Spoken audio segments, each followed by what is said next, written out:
Amazing deal. At Wendy's, you don't pay more, you just get more. Love your combo, Dave. Thank you. Hey, Bubba, Dick, back together doing a brew commercial. Hi, you. Listen up, guys. This brew's special. We know brew. Handcrafted from quality ingredients. Filtered water, brewed in small batches. Don't forget it. Okay, action. What kind of brew is this? It's iced tea. Lipton's Brew Iced Tea. Us Hall of Famers love it. And Bob, too. Lipton's Brew Iced Tea. Brewed true.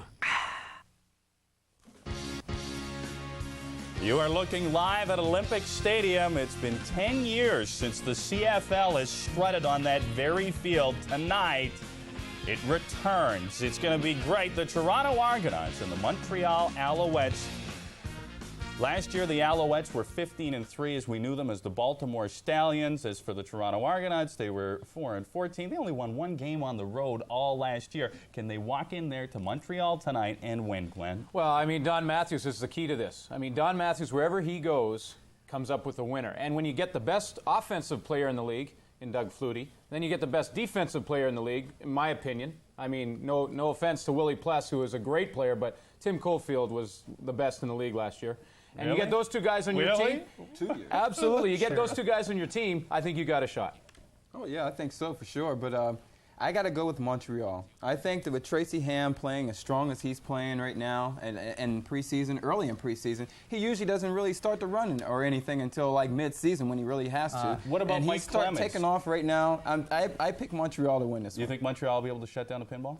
Well, I know that Dave Ritchie's a heck of a defensive mind coach, and he's got some good people with him, and Gene Gaines, Well, and I think that they'll shut him down. He's never shut down pinball before, first of all. Argos win big. Flutie's really psyched up to do well. Matthews is very psyched up. Argos win big in this game. While we talk about Caulfield and his presence along the line, and he will be pressuring Tracy Ham, there's no doubt about that. They've added another good defensive lineman in Andrew Stewart, and that gives them a pretty good punch along the D-line. In fact, their D-line was so good they got rid of Jeff Cummins, who had, 7 sacks last year. Let's talk about the other side of the ball for Toronto, or I should say Montreal. Will they be able to come out and play good, strong, effective football against a Toronto offense led by Flutie? How do you defend against them? How did you try to stop Flutie, Glenn? You know how you stop Doug Flutie? You keep him on the sideline where he can't have the ball. And that'll be the key for Montreal. Can Tracy Ham keep ball possession? And with the style of offense that they run, with 50% run and 50% pass, with that big offensive line, that's the perfect type of offense to keep Doug Flutie off the field on the opposing team. So if any team's going to do it, it's going to be this team, Montreal. I know that keeping Doug off on the sideline is probably the basic thing to do. But I tell you what, he's had the rap so much that if you could play weak side zone against him, that his arm wasn't strong enough to throw it to the wide side of the field, which this field is mighty big. But Doug is going to get his no matter what. Exactly. You know, you have to play him. You're going to play him. You have to go out and you have to score more points than what he's going to score. Hey, weak side, schmeek side, how many interceptions did you get in your career off Doug Flutie? 2. How many did you get? Probably 1 or 2. Maybe, right? Maybe. None. The point is, Flutie will have a field day today. That Montreal defense is not what the Baltimore defense was last year. Let's be honest here. Well, Les knows his defense. He had 87 career interceptions in the Canadian Football League, and Glenn. Yeah, but only 2 off Flutie. Glenn had his share as well. That'll do it for now. At the half, we're going to talk Eskies and Lions. It's time to play some football.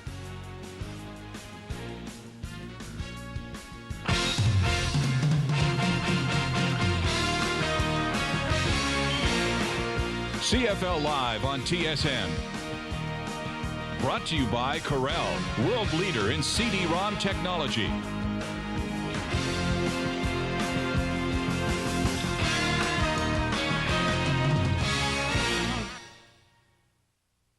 If you want full Office Suite power at a word processor price, look no further than Corel WordPerfect Suite. Corel WordPerfect Suite includes an exceptionally intelligent word processor, an award-winning spreadsheet, amazing presentation graphics, plus business graphics and utilities, hundreds of fonts and thousands of clip art images. Corel WordPerfect Suite delivers Office Suite power at a word processor price.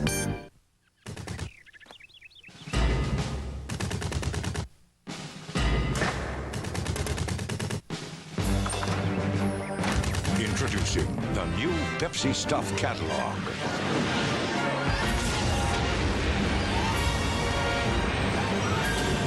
Now, the more Pepsi you drink, the more great stuff you're going to get. Sure beats the bus.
Years ago it opened, and Greg Joy's silver medal in the high jump electrified Canadians. Bruce Jenner's gold in the decathlon was one of the highlights. The opening and closing ceremonies of the Olympics were held here, along with soccer.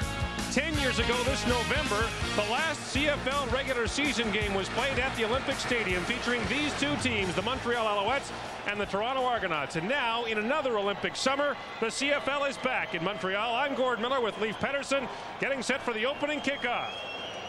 Mike Vanderjet will kick it off for the Toronto Argonauts, facing the Montreal Alouettes. And the CFL is back in Montreal. This is Tyrone Rush with room to run from his 20. Rush gets up across the 45 and out to the 50-yard line. Finally stacked up there by the Argos' Don Odegaard. A 32-yard kickoff return. The starting lineup's brought to you by Corel. 32-year-old Tracy Ham, the MVP in the CFL in 1989, leads this Montreal Alouettes offense. And joining him in the backfield, some familiar names from other teams, Mike Saunders and Mike Soles. Jock Climby starts at wide receiver, along with Nigel Williams. And the front line features Nick Subas, a holdover from last year's Baltimore Grey Cup team, along with Mike Withacombe and Neil Ford. First and 10 from the shotgun. The give goes to Mike Saunders, who piles his way up through the middle for a quick gain of 4 yards. He's stopped on the play by Rob Waldron. Well, if one thing the Toronto Argonauts had to do this year was they had to improve on defense, and I think they've done that. You look at Tim Cofield, who's come over, 24 sacks last year. Andrew Stewart, a free agent from BC. They are better. A little undersized at linebacker with Greg Eaglin and Donnie Wilson, former defensive backs, but the defensive secondary is going to get a test with Donald Smith and Marcelo Simmons on the corners. On second down, they fake the draw play, and Ham to throw over the middle, has him in, and completes it there to Nigel Williams.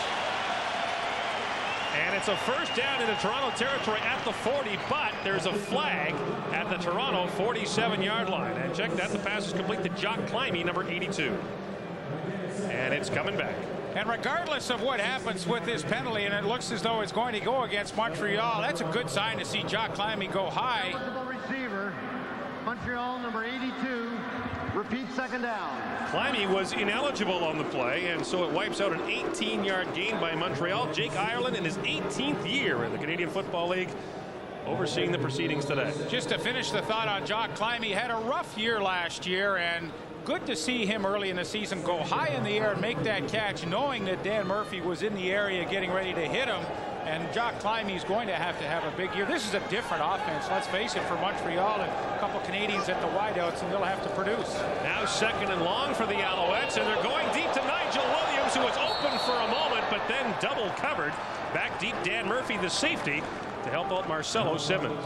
You know, Gord, everybody asks, you know, what is different about Montreal than that was Baltimore a year ago? Well, definitely the receiving core is different. Here's young Nigel Williams, who played briefly with the Ottawa Rough Riders last year. He has come over to Montreal, and now they start two Canadians, Climby and Williams outside and Joey Yock inside. So definitely a difference in that team and that receiving corps. Terry Baker kicks it away to Jimmy the Jet Cunningham, who takes it at his own 27-yard line. 3 punt returns for touchdowns last year, but he gets nowhere in his first return of 1996, as he is stacked up immediately by Grant Carter.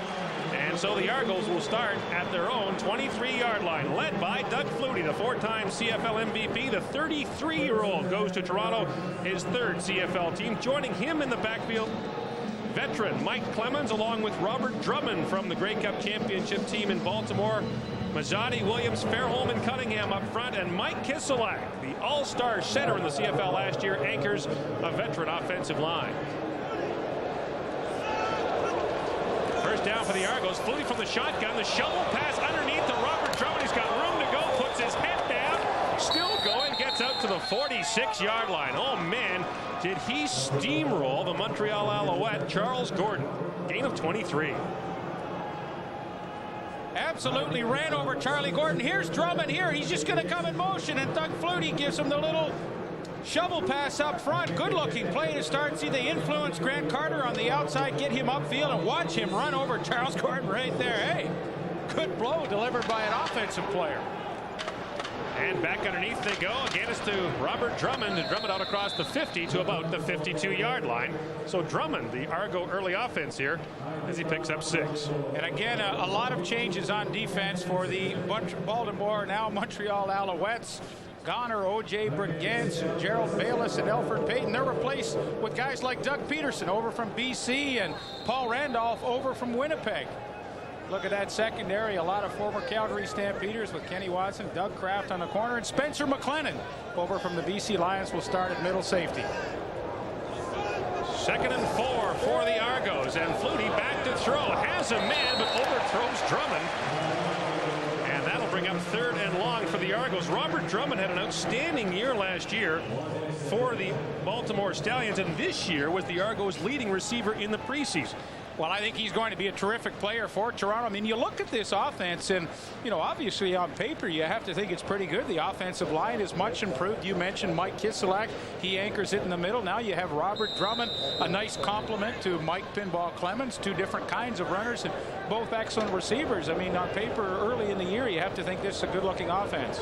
Mike Vanderjagt to punt, gets a good one away. This is Tyrone Rush, first-year man from Northern Alabama, from his 10, and Rush, who had a good kickoff return, gets 7 here, and a flag is down on the play. No score in the first quarter between the Montreal Alouettes and the Toronto Argonauts. The CFL Live from Montreal continues in a moment. Are you ready? I'm ready. We've got 30 seconds. Ready, go.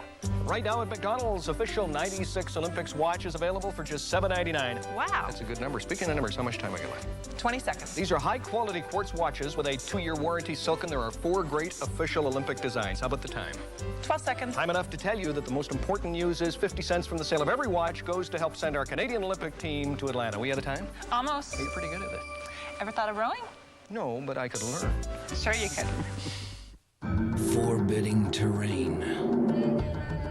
75 AWOL heartbeats. Second thoughts. 1 leap of faith. 140-story drop and 2 loose screws. Equals 100% pure adrenaline. For all you do, this bud's for you. Mike Vanderjagt boomed that first punt 47 yards, but a holding penalty against the Argonauts means he'll have to do it again. Montreal was bottled up at its own 17-yard line, but now they'll have to do it again. And Don Matthews, notoriously one of the best special team head coaches in the league over the years, and you know that's inexcusable. I know it's early in the season, but a holding penalty when you're punting the ball, I mean, unless a guy is really threatening your punter, and I could see you taking one, but that wasn't the case on that play, and that's a kind of a frustrating call to have go against you early. Matthews facing his former boss today, Jim Spiros, and Matthews didn't really want to talk about Jim Spiros yesterday. You get the sense that maybe the parting in Baltimore might not have been completely amicable. And there's Montreal head coach Bob Swift, who's endured a difficult week, a death in the family, went home for the funeral yesterday, rejoins his team today in the return of the CFL to Montreal. So Vanderjagt moves back 10 yards and will kick it again to Tyrone Rush. kick again by Mike Vanderjagt. Rush from the 22-yard line. Looking for room outside, gets a block, but it looked illegal, and Rush brought down at the 41-yard line, but it looked like there was a clip, a 46-yard punt, a return of 19. Donald Smith in to make the stop. You know, it's the same old thing. I think it's Joey Yock, and unless you can get your helmet in front, the coaches just say, pass him up, let the back make the deal, and it's going to be a holding call, but they could have had Joey Yock for clipping as well. Joey Yock, one of many sons of famous fathers playing in this football game today. Holding, Montreal number 21, first down. Wayne Harris's son is playing in this game. Jack Kemp's son is playing in this game, the backup quarterback for the Montreal Alouettes. And of course, a former Montreal Alouette, Larry Farrell, has a son, Jeff, playing for Toronto. Ham and the Alouettes start back at their own 14-yard line. Three receivers to the wide side of the field. They give it on the draw play to Mike Saunders, and Saunders very quickly gets out to the 24-yard line. A favorite play leaf of Saunders in Saskatchewan and in San Antonio last year. Yeah, and I think it's a good play to run against Toronto, and especially to Tim Cofield's side. Run that draw, because Cofield, you know always he's going to get upfield quickly, and he's the kind of defensive end that you can run those types of draw plays against. Saunders, a CFL All-Star in 1995. Was tremendous for the San Antonio Texans a year ago. And you'll see him in some formations play wide receiver to try and create some matchups tonight as well. Second and inches, they go back to Saunders, and Saunders takes a short yardage play and busts it out across the 30 to the 32-yard line. And Mike Saunders with a pickup of 7. You know, you and I were chatting with Mike before the game, and I said, what's your favorite running play with this new Montreal team? And he said, simply the search play, which he ran right there. He said, my offensive line, again, is so big that if I just get it deep in the backfield, I just look for a hole and sneak in behind those guys. And, you know, you notice once again, they ran right at Tim Cofield. First down. This time they fake the draw to Saunders. Ham has room to run and tons of it. Ham may still throw and does. It is intercepted. Picked off by the safety, Dan Murphy. And Murphy's got room to run. Looking for a block. Murphy inside the 20. Gets down to the 11 before he's finally forced out of bounds. Tracy Ham looked ready to run. Decided to throw off the wrong foot. And it cost the Argos an interception and a 46-yard return by Dan Murphy. And give a lot of credit to Reggie Gibbons, the middle linebacker, because he took such a good angle on Tracy Ham that Ham could not get outside and run with the football. And you'll see Reggie Gibbons, he's going to come to the left of your screen, and he doesn't let Ham get to the outside. Good angle right there, and he should get half the credit for this interception, because this is an awful throw back across his body, and Dan Murphy's there with a pick. And Dan Murphy, the three-time All-Canadian at Acadia, comes up with the interception. Traded to the Ottawa Rough Riders last year by the Edmonton Eskimos. Murphy gets the first interception of the season. Well, the angle right here, you'll see it by Reggie Gibbons, just doesn't allow Ham to get to the outside. And, you know, that's a big question spot for Toronto with Gibbons taking over from Calvin Tiggle. And for Dan Murphy, middle safety has also been a trouble spot over the last couple of seasons. And he's obviously off to a good start. One of 4 Acadia graduates playing in this football game today. Another, Paul Mazzotti, checked into the game with the Toronto offense as you see Greg Eaglin leaving the football game. Eaglin shaken up slightly, goes to the Argo bench. He plays linebacker. They actually use 2 of those smallish linebackers on the Toronto defense. But right now it's the Argo offense, 1st and 10. Flutie from the shotgun, the shovel pass again, and this time nothing. They send it back to Drummond, but he is stacked up immediately by Jason Bryant, the linebacker. And it's a loss of a yard.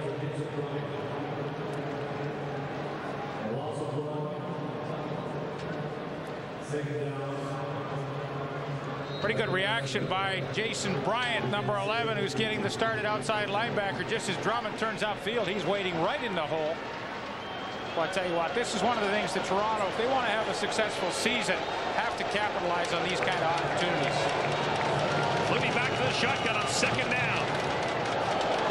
Time pass was tipped in the end zone, incomplete. He was looking there for Tyrone Williams, but Williams could not come up with the catch. And you could expect that Flutie will be looking for Williams a lot this year, but Charles Gordon, who got pancaked earlier by Robert Drummond, makes the play. And just as Reggie Gibbons really upset the rhythm of Tracy Ham, watch Grant Carter working on the outside against Chris Perez. He's the guy that really forces Flutie to underthrow this football. A good swim move to the outside, and Doug Flutie does not want to take the hit, and he throws it really before Williams is ready, and they can't connect. So a field goal try for Mike Vanderjagt. No, Ty Domi did not make the team. That was fun. I was down at that game, and I'll tell you what, the fans in Toronto loved when he was kicking field goals, and he did a pretty good job, didn't he? From the 18, Vanderjagt puts it through, and the Toronto Argonauts have the first points in the football game. Toronto up 3-0. The CFL Live continues from the Big O in a moment.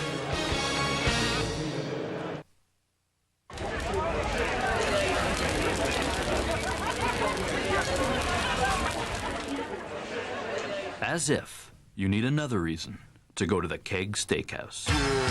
Introducing the Keg's really cool car contest. Visit the Keg Steakhouse and Bar between June 24th and August 4th and fill out a ballot to win a 1929 Model A hot rod or a Keg gift certificate. Think the local telephone company is saving your business the most money on telecommunication solutions? Think again. Introducing the most for business and Sprint Canada data services. It's about guaranteed lower costs and increased flexibility. A truly seamless network, including frame relay service both across the country and around the world. It's about time someone worked harder for your business. Get the most for your business from Sprint Canada. Call 1-888-400-SAVE for details. Oh, for... You know, if you don't take care of your car, you won't be seeing too much of summer. So get to Midas first. Right now, they'll give your car a lube oil and filter, inspect the cooling system, check all fluids, rotate your tires, set tire pressure, and check all lights, hoses, and belts. All for just $34.95. Plus, you'll get a free written inspection of your brakes. It's the way it should be. Midas. I think it's clearing up.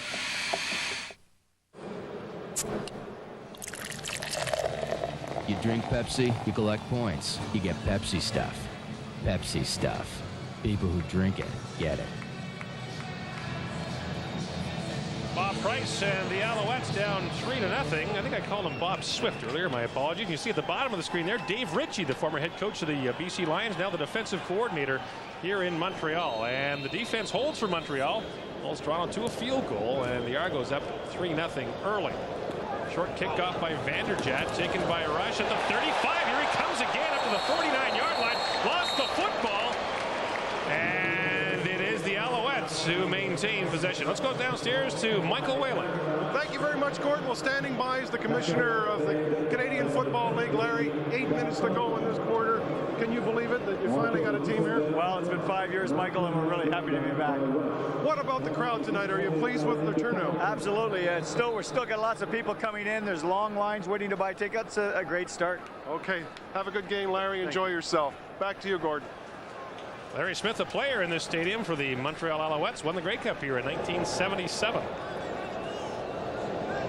Alouettes maintain possession, and back they go to the ground to Mike Saunders, and Saunders gets up to about the 54-yard line with a pickup of 6.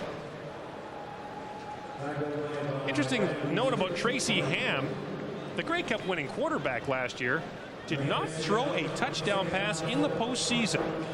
In two playoff games in the Grey Cup, did not throw a touchdown pass. I love that when you brought that to my attention today, and that's kind of unbelievable. Tells you how they won last year with great special teams and solid defense to be able to do something like that. And I'm not sure that's the case this year. And a running game, which they clearly have. Absolutely. Second down, here it comes again. This is Rush on the carry, and Rush gets stacked up quickly, fights down close to the first down, but looks like he'll be about a yard short. Rob Waldrop, number 92, and Andrew Stewart come up to help make the stop. Andrew Stewart came over from the BC Lions, and last year he was more of a defensive end with him.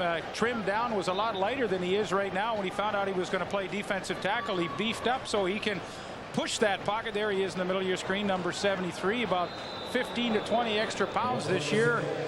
Originally from Jamaica, moved to Toronto and grew up in Scarborough, moved to New York when he was 13 years old, so he does qualify as a non-import, and the Argonauts were thrilled to have him, and he was thrilled to come back to Toronto where he's got lots of friends. Third and a yard. Or so he tells me. 3rd and a yard, a little too rich for the Alouettes' blood, so Terry Baker is on the punt, but there's an injured Argo at the 50-yard line. This appears to be a cramp, and that might happen a time or two here in Montreal. It's very damp in this building, and Dan Murphy, the man who intercepted the pass earlier, is down. But you were talking about when you played here, of course, the roof wasn't on then, but it does get pretty damp in here.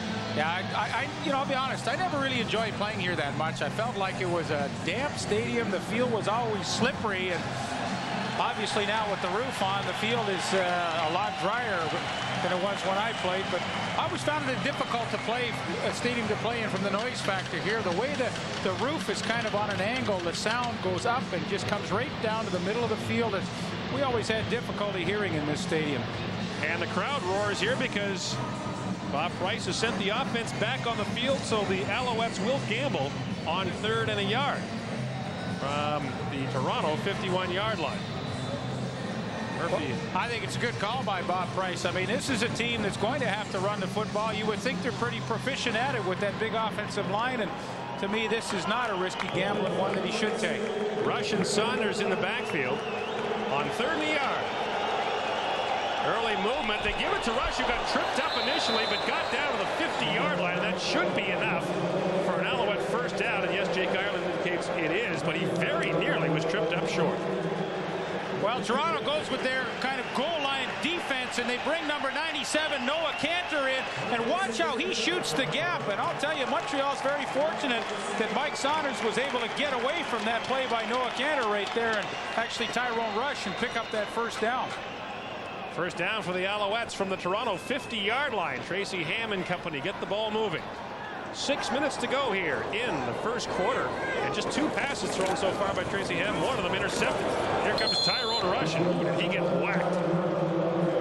Well, it's interesting now, Gord, what Montreal's doing here in the first quarter. They've had a couple of series to get comfortable, and now what they're doing is they brought Tyrone Rush in the game with Mike Saunders. Mike Saunders, the other running back, is going out as a wide receiver.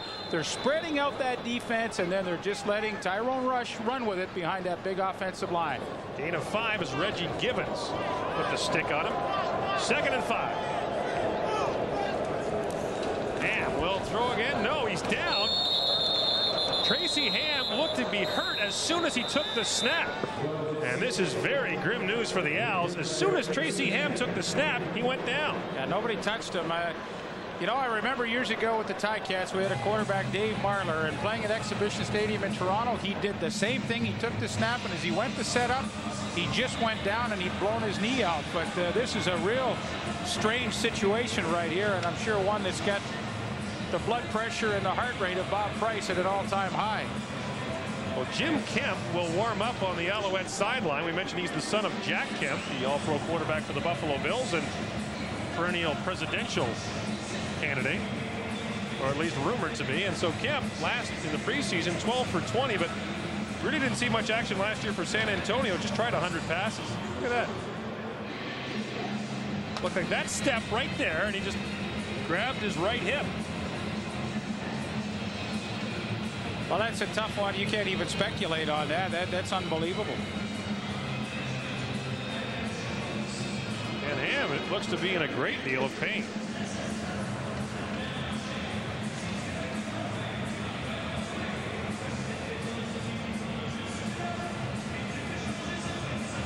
And they are checking his left knee now.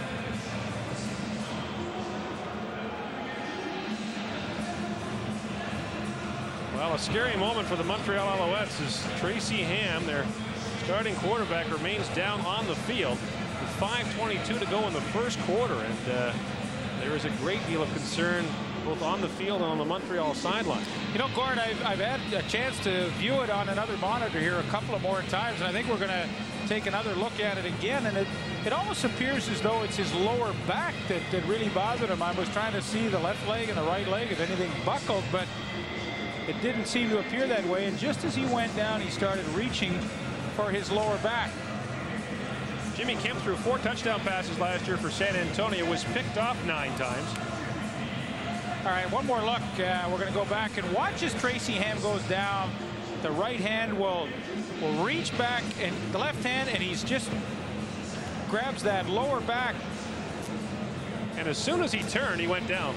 I mean, the moment yeah, watch right there. See, he's grabbing the lower back there, and I suspect that's the problem area for him. I don't think it was the legs. This team has had injury problems already. You remember Chris Wright, the electrifying young player for Baltimore last year, injured on the second day of training camp here in Montreal and will be out for the season with a torn anterior cruciate ligament. And they've also had other injury problems. You remember a receiver for Sacramento last year, Joe Kralik, who was outstanding with the San Antonio Texans and Sacramento before that. And he is injured as well. May return sometime next week. So Bob Price and the Alouettes have concerns about their quarterback, and we'll take a break. We'll be back with more from Montreal in just a moment.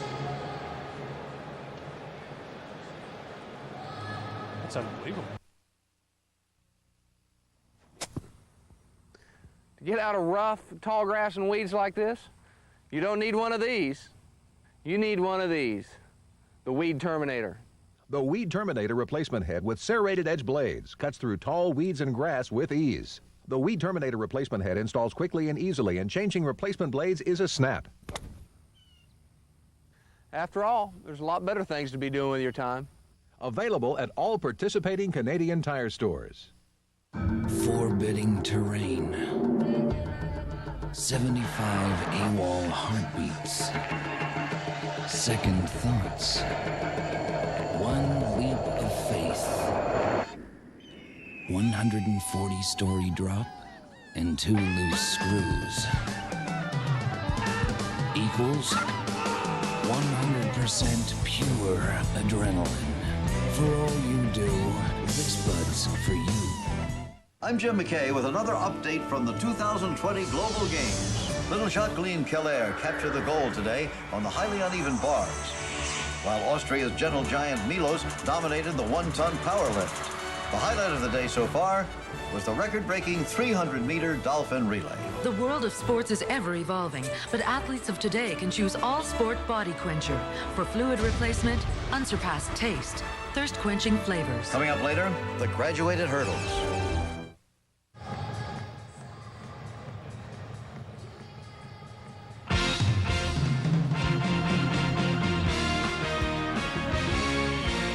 CFL Live on TSN. Brought to you in part by Diet Pepsi. Diet Pepsi has no diet aftertaste.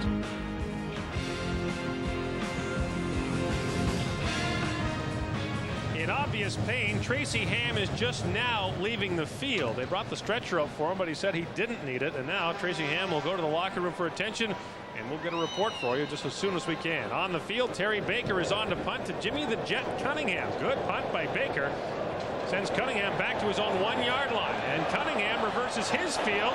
And here comes the Jet. Look out. He's got room, and he gets up to the 29-yard line before he is finally forced out of bounds on the play by Alan Wetmore, number 39, and the Jet, who joined the Argonauts late in the season last year, played just 6 games, but averaged 20 yards a punt return last season. That time he got 27. Yeah, these are usually the moves that separate the decent punt returners from the really good ones. I mean, everything was plugged up, and the Jet knew he had the kind of speed to take it to the outside. He got a little bit of help from Donnie Wilson to seal off the corner, but that is a great return to get yourself deep out of a hole.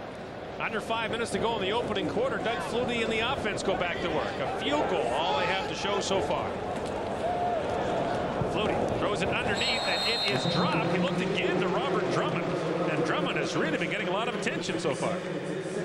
Well, I think Doug Flutie realizes that he's got a couple of terrific backs that can catch the football, and he's going to use them a lot. And Tracy Ham looks a lot better than he did about 10 minutes ago. 2nd and 10 for the Argos as Tracy Ham continues the long, slow walk to the Montreal dressing room. 4 receivers to the top of your screen. And Flutie looking back the other way, goes underneath, completes it there to Paul Mazzani. Mazzani up to the 40-yard line. Should have a Toronto first down with a pickup of 11. Let's go down to Michael Whalen for a report on Tracy Ham. Michael? Yeah, I just talked to the team physician of the Montreal Alouettes, Dr. Eric Lechner, and he tells me he has confirmed what Leaf suspected, which is that he has back spasms, that Tracy Ham has back spasm, and they've taken him to the dressing room, as you saw, and they're working on it right away. First down for the Argos. Flutie back to work up over the middle, has a man, and he dropped it. looking for Tyrone Williams, and Williams wasn't able to make the catch. And that's probably one he should have had. And it's a formation that Doug Flutie thought would be very successful against Montreal tonight. A 6-receiver set where they spread Montreal out. Flutie felt that the middle was vulnerable, and although the coverage isn't too bad, Tyrone Williams should have had that. And you know, the obvious comparisons really come up between Tyrone Williams and Alan Pitts in Calgary. And you know, does Doug Flutie think that he has a potential Pitts and Williams? And he said he's a long way from Tyrone, but he has great athletic ability, and someday he may get there. Flutie goes back the other way and completes it over there for the Jet, and Jimmy Cunningham gets across midfield and out to the Montreal 52-yard line. And that's one thing that Toronto is very anxious to do, in addition to special teams, get Jimmy Cunningham involved in the offense. Well, this is an interesting look, too, because you've got the Jet there. You see Kenny Watson. He's got the flat out here, and it's just a zone coverage on 2nd and 10. Lots of room to get it to Jet Cunningham, and that's the kind of play, Gord, that you mentioned. They could get to him easily and allow him to use that speed. Pickup of 18 yards. First down, Toronto, and Flutie goes back underneath, and this time unable to make the catch is the pinball Mike Clemens, as Flutie found him underneath. You know, if Doug Flutie gets in a rhythm, usually the only way you can stop him is to have mistakes occur in the offense. And already on this drive, they've had a drop by Pinball Clements. They've had a drop by Robert Drummond. But Flutie's been able to convert back-to-back 2nd and long situations. And this is another. Well, again, that quad set, 4 receivers wide, 2 to the weak side. He wants to go in the middle here. And here it goes, man open, and the pass is complete down there to Tyrone Williams, and Williams has a Toronto first down as he stopped at about the 33-yard line. And that time, Williams got the long arms out, makes the grab, and gives the Argonauts a first down. Gain of 19 yards. Well, this is what Doug Flutie hoped to accomplish, was to open up the middle, and there's Tyrone Williams, 81, man-to-man with Kenny Watson, but there was still lots of room to get that ball in there. So obviously they're using a scheme they thought would work, and they're having success with it early. And they go right back to it, 4 receivers to the near side of the field. It's a great place to run quarterback draw, too, from this formation. Flutie goes out to the sideline to Williams that time, and Williams gets down to the 26-yard line. He'll be a couple yards short of a first down after a pickup of 7. Tyrone Williams had just 6 catches last year, and one concern for the Argos in training camp was he hasn't seen a lot of game action. Remember, he bounced around in the NFL from Dallas to Chicago to Buffalo. It's been a few years since he played in a meaningful football game. And that's what Doug Flutie talked to me about tonight. And, you know, he dropped the ball on this drive, and he said one of the big differences between a Pitts and a Williams is Williams just doesn't have the intensity yet, and I think intensity comes with playing time. I think you make a good point. 2nd and 3, they give it off underneath, and it will be close to a first down as Robert Drummond was the ball carrier. And Drummond got down to about the 23-yard line, which is where he needed to be, and looks like they'll measure this to see if it's a first down. Robert Drummond was a great underappreciated football player last year for Baltimore. Think about this. He did not score a touchdown. In fact, in the last 2 years, he scored only 1 touchdown, and yet the Baltimore Stallions raved about his play the last 2 years. Well, I think for Robert Drummond, his problem was 3 things. Peter Tuipulotu, Mike Pringle, and Chris Wright. They were all kind of getting the ball more than he did. That was just too many good players to have everybody get the ball a lot. But I'll tell you one thing, when Pringle missed a few games 2 seasons ago, Robert Drummond did a heck of a job in relief for him, and I think every team in the league knew that if they ever had a chance to get him, he would help somebody. Had more yards receiving than rushing last year for Baltimore. He comes up a yard short here. Look at that. Yeah, Flutie's in Toronto. You can think Don Matthews will gamble here. Oh yeah, 3rd and 1. Back they go to Drummond. Oh man, and he get whacked that time. Tracy Gravely came up to make the stop, but I think they're going to give the Argos the first down. Tracy Gravely, the former BC Lion, came up and really put the hit on Robert Drummond, but I think he got there. I think his forward momentum carried him to a first down, but nevertheless, it was a heck of a hit by Tracy Gravely right in the hole. You're going to get a good look at it. You'll be able to see, yes, he definitely did cross that plane, but pretty good solid hit by Gravely and a little help from Jason Bryant. First down Argos, Flutie from the shotgun. Here comes the blitz. Flutie gets it away and complete to Paul Mazzani. Check that, the Jet, Jimmy Cunningham, and the Jet is down to the 15-yard line as time winds down to the opening quarter. A pickup of 7 yards for Jimmy the Jet, who had just 15 catches last year.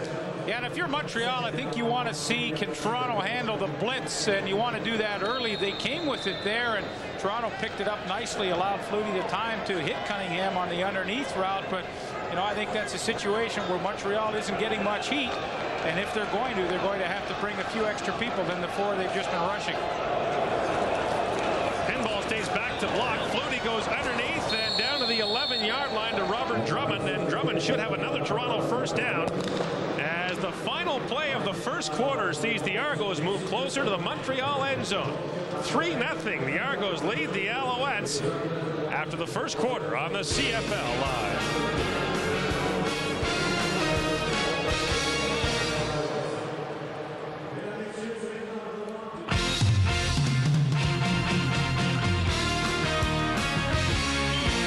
CFL Live at the quarter.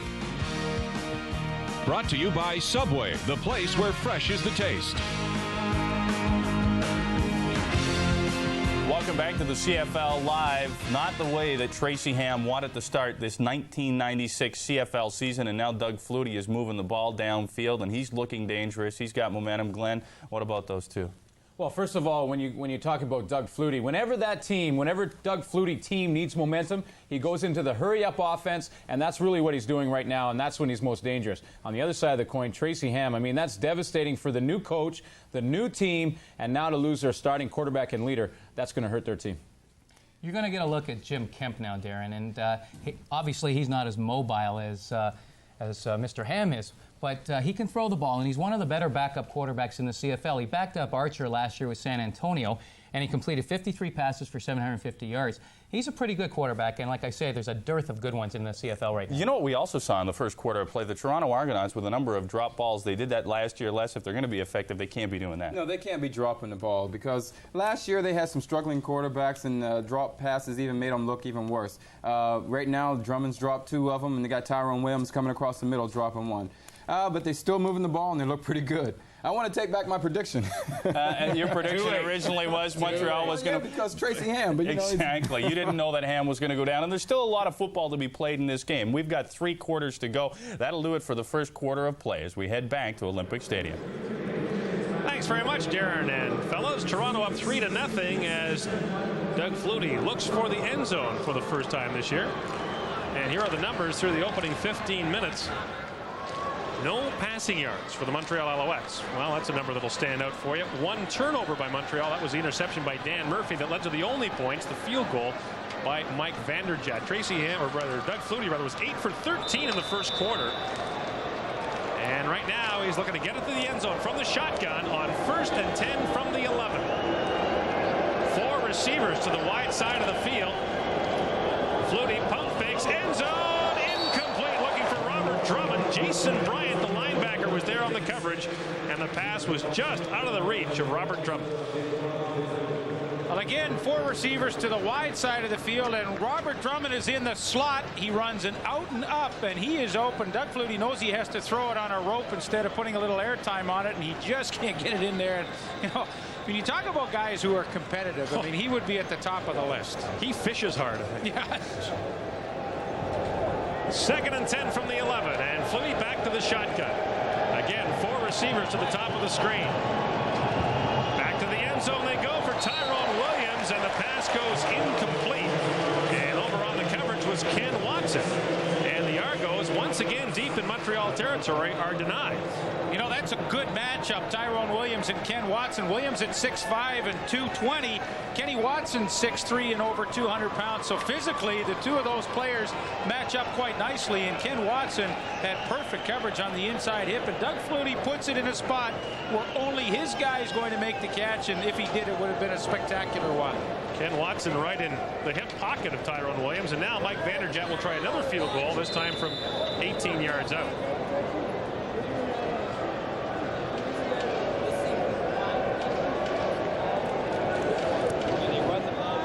Vanderjagt That puts it up and through. The Argos have points again, but it's a field goal, and Toronto with a 6-0 lead on the Montreal Alouettes. And now the focus will be on the Alouettes as Jimmy Kemp on the offense gets set to come out on the field. Look at Doug Flutie's numbers with Calgary. Last season, Doug Flutie completed 67.2% of his passes. In his career, he's 60.2%. Only Tom Wilkinson and Tom Clemens have better career completion percentages. Well, he has the high percentage, and he set a CFL record, as you see, with 48 touchdowns in 94. Even last year, an abbreviated season, 16 touchdowns. What I like was the interception to touchdown ratio. He only threw 5 interceptions, so obviously a guy that gets great results offensively, but also doesn't beat himself, and that's a pretty healthy combination. An injury-plagued season last year for Flutie, who had 16 touchdown passes last season, his lowest since 1990, his first year in the Canadian Football League. He's happy to be in Toronto, too. I mean, he lives in the Boston area, and family can get up to see him a little easier. Here's Tyrone Rush from the 18-yard line. Rush has had good success returning kickoff so far. Gets out across the 40 to the 41. And now the ball goes to the Demon Deacon, Jim Kemp, who played at Wake Forest University. We mentioned his dad, Jack, was a Hall of Famer with the Buffalo Bills. And boy, this is a tough situation for Bob Price and the Montreal Alouettes to put a guy in. 4 touchdown passes, as we mentioned last year, but 9 interceptions in his 3rd year in the CFL, learned as the understudy to David Archer. Yeah, and last year, David Archer was hurt in a game they played against Calgary in San Antonio, and I remember Jim Kemp was just having a heck of a game. They didn't win it, but I mean, he is no slouch. And right away, he'll come up throwing. Kemp wings it out there, but it falls incomplete. Don Odegaard was there on the coverage. And the pass was intended up there for Chris Armstrong, who was yet to see a ball in his direction, but it falls incomplete. All of a sudden, you get Jim Kemp in the game, and he gives Toronto a different look. Tracy Ham very content to just run the football, and all of a sudden, play action to start Kemp's second quarter here. 2nd and long, and Tim Cofield's out there. Kemp from the shotgun. Here comes the pressure. Kemp gets away and throws it down to the 52-yard line, but that is incomplete. He was looking down there for Nigel Williams, and it's 2-0 for the Alouettes with Jim Kemp. Let's go back to Michael Whalen. Hey, listen, guys, these Alouettes could be in a dilemma because if Jack Kemp, I just saw him rolling out there, if he gets hurt, they don't have a backup to Kemp. So I don't know what they do. I presume they would use one of their halfbacks who knows the plays a little bit better, but they do not have a 3rd quarterback ready to go. Michael, it's funny, at a commercial break, Gord Miller and I were just chatting about that, and we kind of felt that maybe Joey Yock might be a 3rd string quarterback. He has been a quarterback before, and I know Spencer McLennan, who is their defensive middle safety, can play a little quarterback too. So, but you can bet that nobody's run the plays. I mean, I'm sure Spencer McLennan hasn't taken any snaps. And Joey Yock played in North Carolina, and I believe he was a quarterback when he went there. Terry Baker's punt off the side of his foot and bounces out of bounds at the 39-yard line. A 31-yard kick by Terry Baker. The Argos lead 6-0 as the CFL returns to the Olympic Stadium. Play Safeway's Touchdown to Win. If your name appears below, you may have won the all-new Uniden 25-channel cordless phone and digital answering system. It's loaded with exceptional features, no tapes or moving parts. Uniden, built with quality that really goes the distance.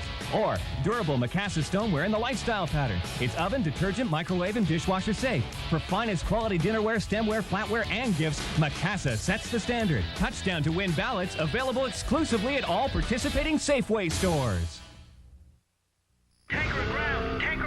She spilled 1 million gallons of oil. That's an abstract number. This is reality. 1, the need. Protect the wonders of nature from the accidents of man. 2, the innovation. A massive floating sponge that soaks up oil before it contaminates the shore. That's 3M innovation. With this, we help keep nature alive. We make a difference in the world because we make the leap from need to innovation. 3M innovation. Doug Flutie and the Toronto Argonauts have a 6-0 lead thanks to 2 Mike Vanderjagt field goals. But for Flutie and the offense, it has not been the kind of start they might have wanted. A slow start. Look at Doug Flutie. Speaking of fast starts, remember he's only been in the CFL since 1990. He's got a chance to pass Tom Burgess this year. You got to think he'll go by maybe even Damon. Well, he'll go by Damon Allen, Ken Austin, and there's some pretty serious quarterbacks in front of him. And Doug Flutie, in that little time, has put up those kind of numbers. And every morning in the Boston papers, every Monday morning, they still print Doug Flutie stats and compare him to whoever's playing quarterback for the New England Patriots. 1st and 10 for the Argos from their own 39. 13 minutes to go in the second quarter. Flutie gives it off to Robert Drummond with a convoy in front of him. Drummond puts his head down again. He is a load and gets out to the 46-yard line. But when Robert Drummond decides to run over someone, he generally does. Now watch the play by Vic Stevenson and Joe Burgos from the backside. Here's big Vic Stevenson and Burgos. They just get on their horse and run the counter and lead Robert Drummond right around the corner. This is a nice looking play, and you know, Tracy Gravely on the other side has walked off on the receivers, and he just can't get back in to make the play, but well executed.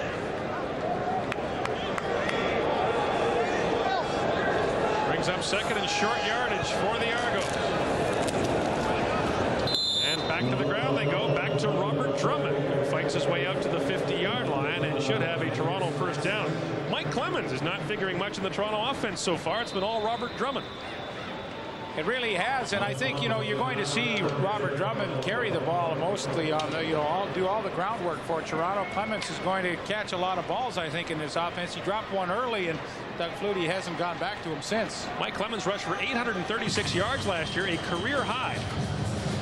I don't think you want your offense to be structured around Mike Clemens running the football, though. I really think it's better with Drummond doing that, and I think Finn Ball can be much more effective in the slot and catching some passes. But I really think if their offense is going to function at a high level, Mike Clemens is not going to be your leading rusher. Last time Don Matthews had Mike Clemens on his team, Clemens won the CFL MVP award in 1990. Yeah, I tell you, it seems like a long time ago. I was looking at that today. I thought 1990, was it really that long ago? But it was.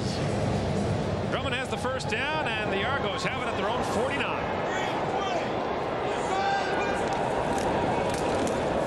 Flutie waits, throws over the middle, and Jeff Fairholm takes a shot but cannot hang on. It calls incomplete at the Montreal 45-yard line. First pass to Jeff Fairholm, and he paid the price for it. Remember the first game last year, he suffered a concussion. Well, he's had a tough last couple of years in Toronto, and here he has a chance to make the catch. Here he is right there. He gets the good inside position, but the hit coming from Spencer McLennan in the middle. You'll see Fairholm take his eyes off the ball right about there. Oof. The hit comes, and he's not able to hang on, but, you know, he desperately needs to get off to a good start this year. On second down, here's Flutie, and he's got it to Tyrone Williams. Williams still going. Lost the football. It's a fumble and picked up. Irv Smith has it. And the Toronto Argonauts have turned the ball over. And Irv Smith comes up with the recovery as Tyrone Williams lost the handle. Well, you know, the best defensive backs in the league, they're going to get beaten, and Kenny Watson gets beaten across the field, but he does the next best thing. Watch this. He can't stay with Williams here. It's a good catch, good throw, all of the above, but now the fun starts. Kenny Watson's trying to get that ball loose, strip it loose. He's able to do that. Irv Smith gets the recovery, and that's a real heads-up play by Ken Watson. Well, he does the next best thing here. The left arm, the right arm goes in, and he just finally pops it loose. And the Montreal Alouettes get their first turnover of the night. Irv Smith, the CFL All-Star the last 2 seasons in Baltimore, 94 and 95, and he's got a quick fumble recovery here for the Alouettes. There's an injured Toronto Argonaut. It's veteran offensive tackle Vic Stevenson, signed as a free agent in the offseason. And Stevenson, in his 16th year in the Canadian Football League, is down on the turf as the Montreal Alouettes get a turnover, and now we'll see if they can take advantage of it. As much as they've been outplayed in this football game, they're only 6 points down.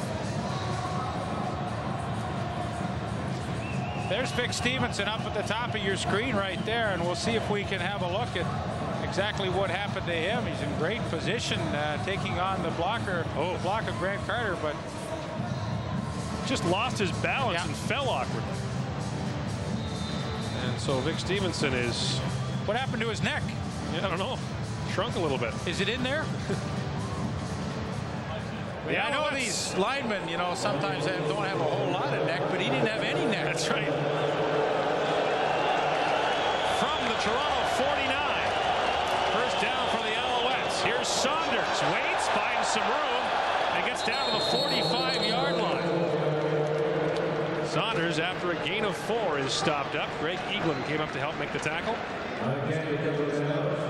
You know, you have to wonder about Tim Caulfield, just how healthy he is. He didn't play in the preseason. Let it go just for a little bit, and I want to stop it right here. Here's Caulfield right there, and I'm telling you, he's allowing himself to be blocked pretty easily right there, and there's not a whole lot of fighting. He has been coming upfield very hard today. I think he's still injured. 2nd and 6. Here's Saunders inside the 40 to the 37-yard line. A first down for the Montreal Alouettes.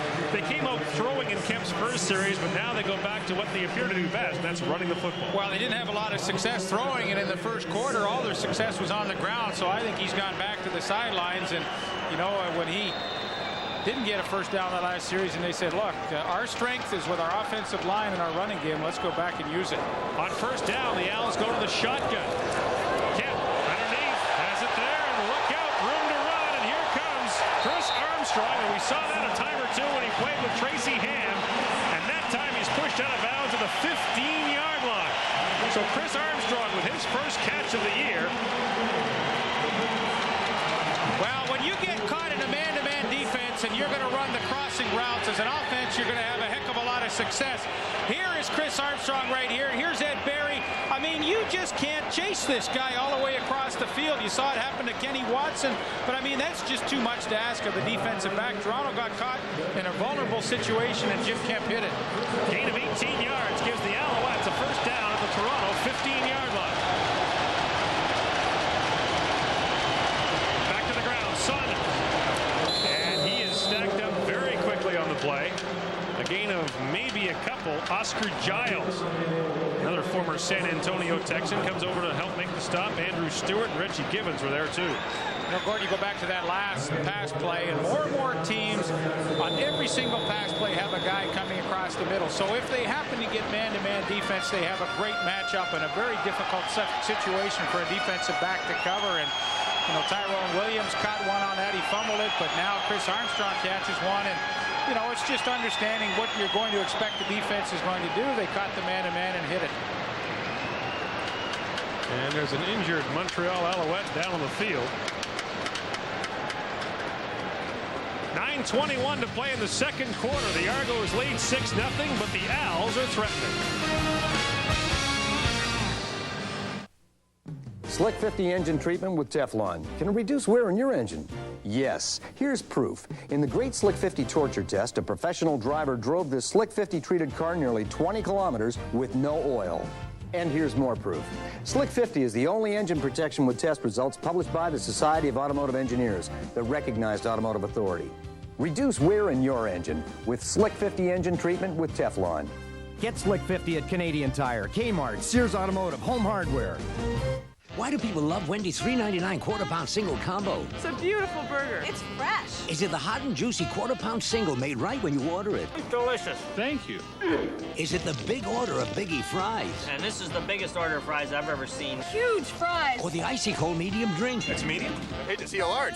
Or is it the great price? It's only $3.99. Wow. All this for $3.99? At Wendy's, you don't pay more. You just get more. The burger, the fries, and a drink for $3.99 is a great deal. If you want full office suite power at a word processor price, look no further than Corel WordPerfect Suite.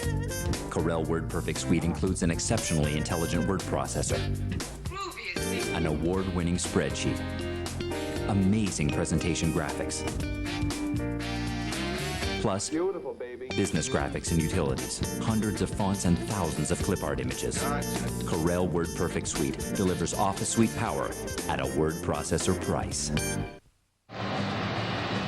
A big cheer went up a moment ago at the Olympic Stadium as Tracy Ham returned to the Alouette bench. By the way, Mike Withicombe, the CFL's outstanding offensive lineman a year ago and unanimous All-Star, just left the game for one play, and it's an important one. 2nd and 7 coming up for the Alouettes.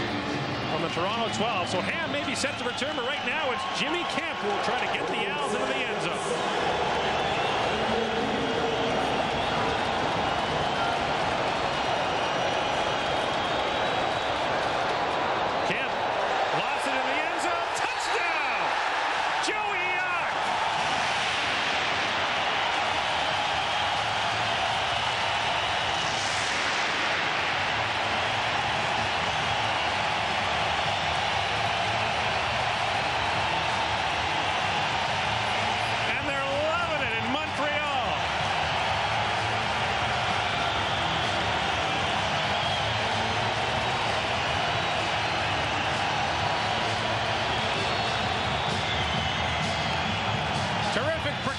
For Jim Kemp, and Joey Yock runs a nice quarter pattern here. He is wide open. In fact, he can just backpedal and relax and make that touchdown catch. And again, Ed Berry is the victimized Toronto defensive back on that play. Chris Armstrong got one on him, and now Joey Yock turns him around in the corner and gets Montreal's first touchdown in a lot of years. Yeah, they've waited nearly a decade to cheer a Montreal Alouette touchdown, and it was worth the wait by the sound of it. You heard Larry Smith talking with the late arriving crowd. It really was. There's a very good crowd here at the Olympic Stadium, and a noisy one now. Joey Yock, just the second touchdown of his CFL career. He's in his 5th year. And of course, another son of a famous father, his dad, Ray Yock, a longtime coach in the Canadian Football League, most recently with the Saskatchewan Roughriders. Sometimes these are the toughest catches to make when you're just sitting there waiting, saying, no, nothing's going to impede me from being able to make this catch. And sometimes you have so much time to think about it, it's tough to concentrate. But he looked it in and got the first touchdown of the season and the night for the Alouettes. The Tyrone Williams fumble leads to a Montreal Alouette scoring drive, the first touchdown of the game. So both turnovers in the game have led to points, but Toronto only got 3. The Owls got 7. Terry Baker kicks it off. And here's the jet from his 15, and they think the reverse to pinball. And here comes Jimmy the Jet. There's a flag down, and the Jet vaults his way across midfield down to the Montreal 53. But there's a flag at the 16-yard line, and it looks as though this is coming back.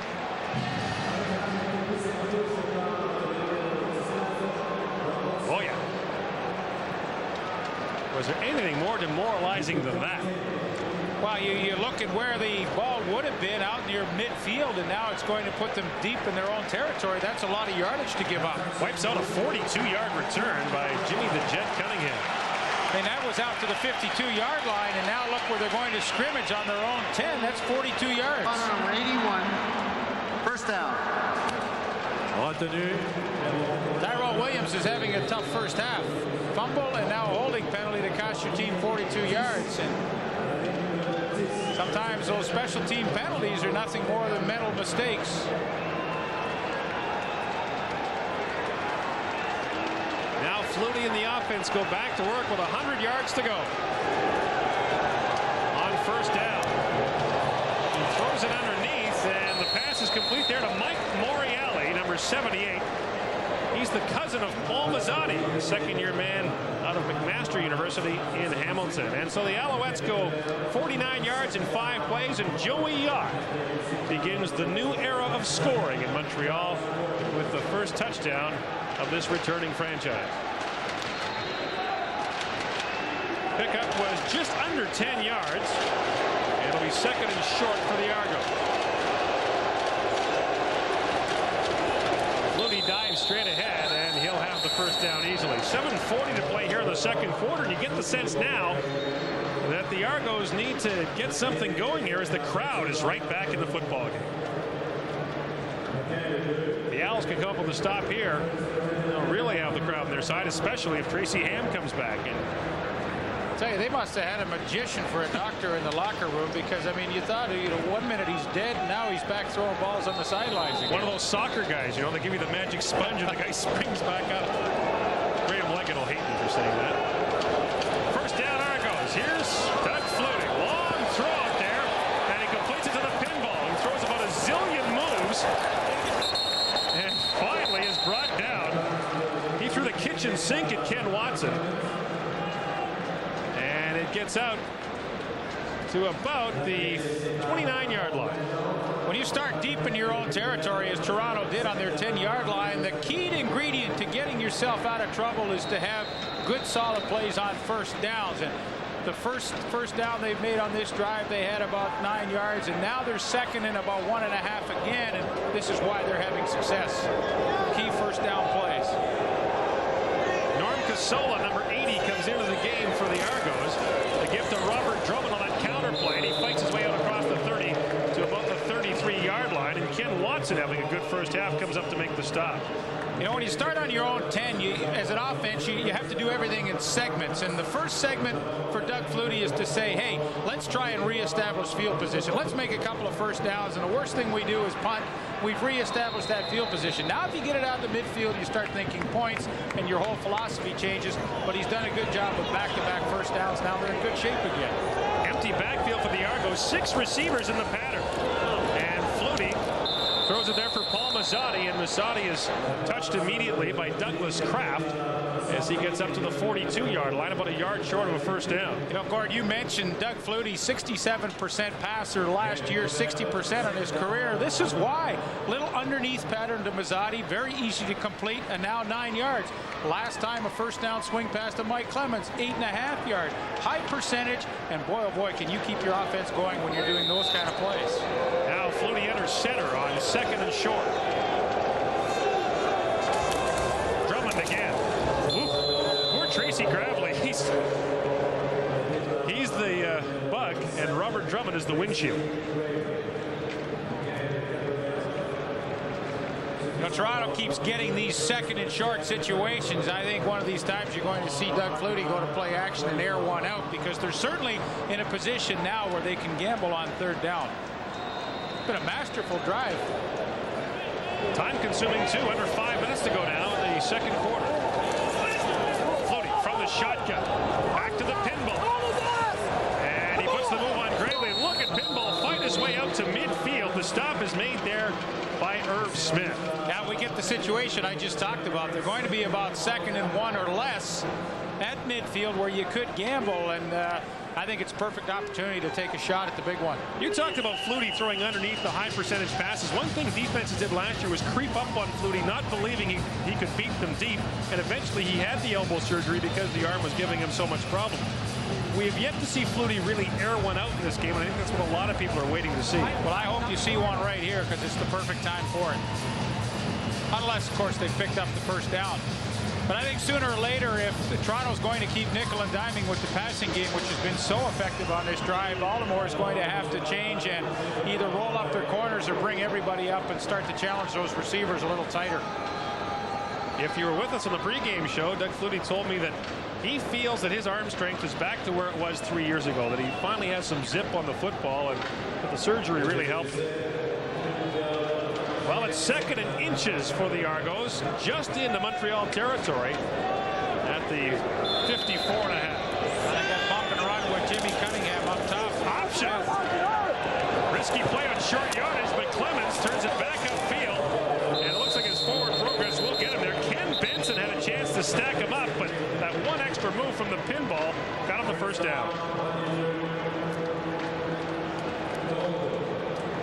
Hey, Paul Randolph, the outside linebacker, really makes quite a play here. Here he is, and it's so easy to get sucked in here, but he stays to the outside and actually does a pretty nice job on pinball Clemens. There he works to the outside, fights off the block, and you'll see him run down Clemens from behind.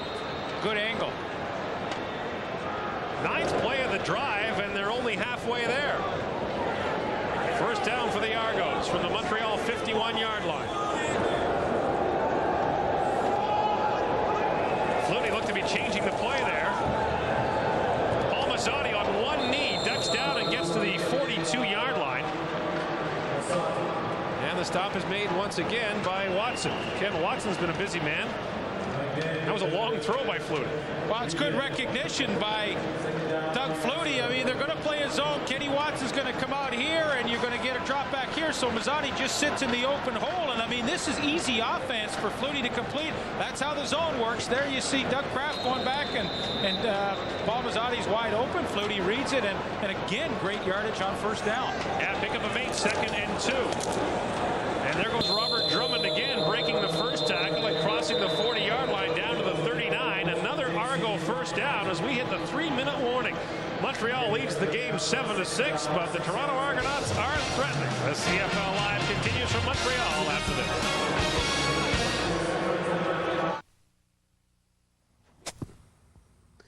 To get out of rough, tall grass and weeds like this, you don't need one of these. You need one of these, the Weed Terminator. The Weed Terminator replacement head with serrated edge blades cuts through tall weeds and grass with ease. The Weed Terminator replacement head installs quickly and easily, and changing replacement blades is a snap. After all, there's a lot better things to be doing with your time. Available at all participating Canadian Tire stores.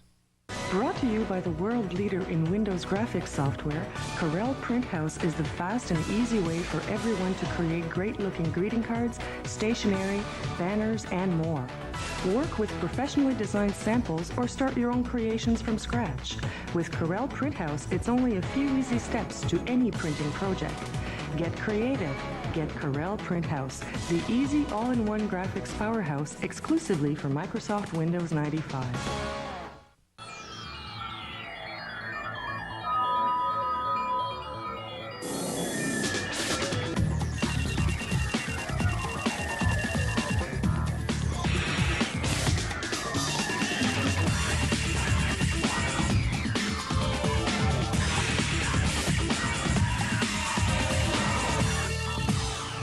DV1, a small window to a new digital world. And coming up at the half, we'll preview tonight's contest between the Edmonton Eskimos and the BC Lions and talk about the first half that has gone on so far in Montreal. Thanks, Darren. Welcome back live to the Olympic Stadium. I'm Gord Miller with Leif Pedersen, the Toronto Argonauts, with a drive that began at their own 10-yard line, or 1st and 10 at the Montreal 38.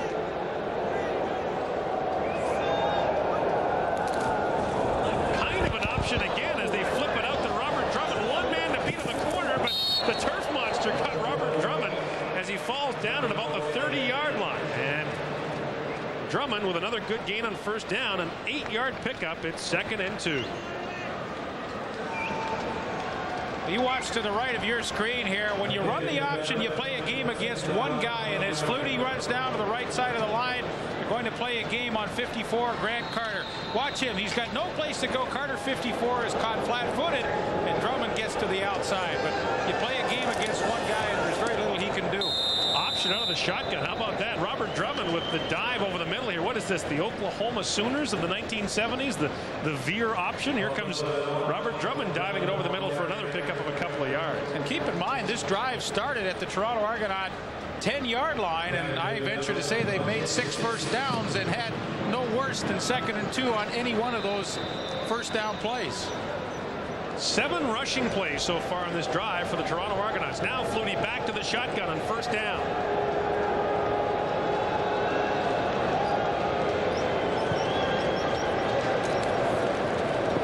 Flutie has time, completes it to the pinball, and Mike Clemens, oh, what a great move there, gets down to the 15-yard line.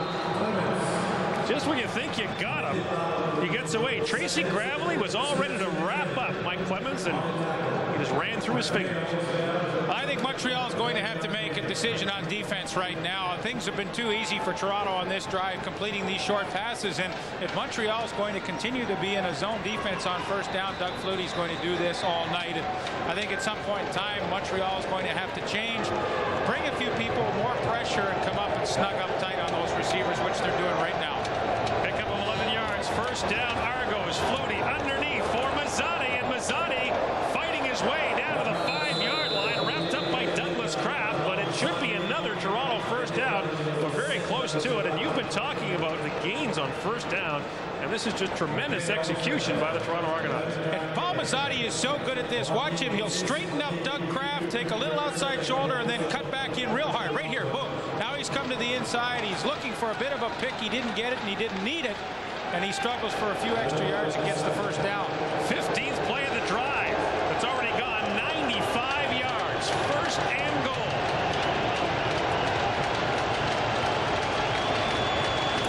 The gift to Robert Drummond. Long way to go. Reverses his field, waiting for a block. Here comes Drummond. Touchdown! Robert Drummond ran about 40 yards to get 5, but he's got an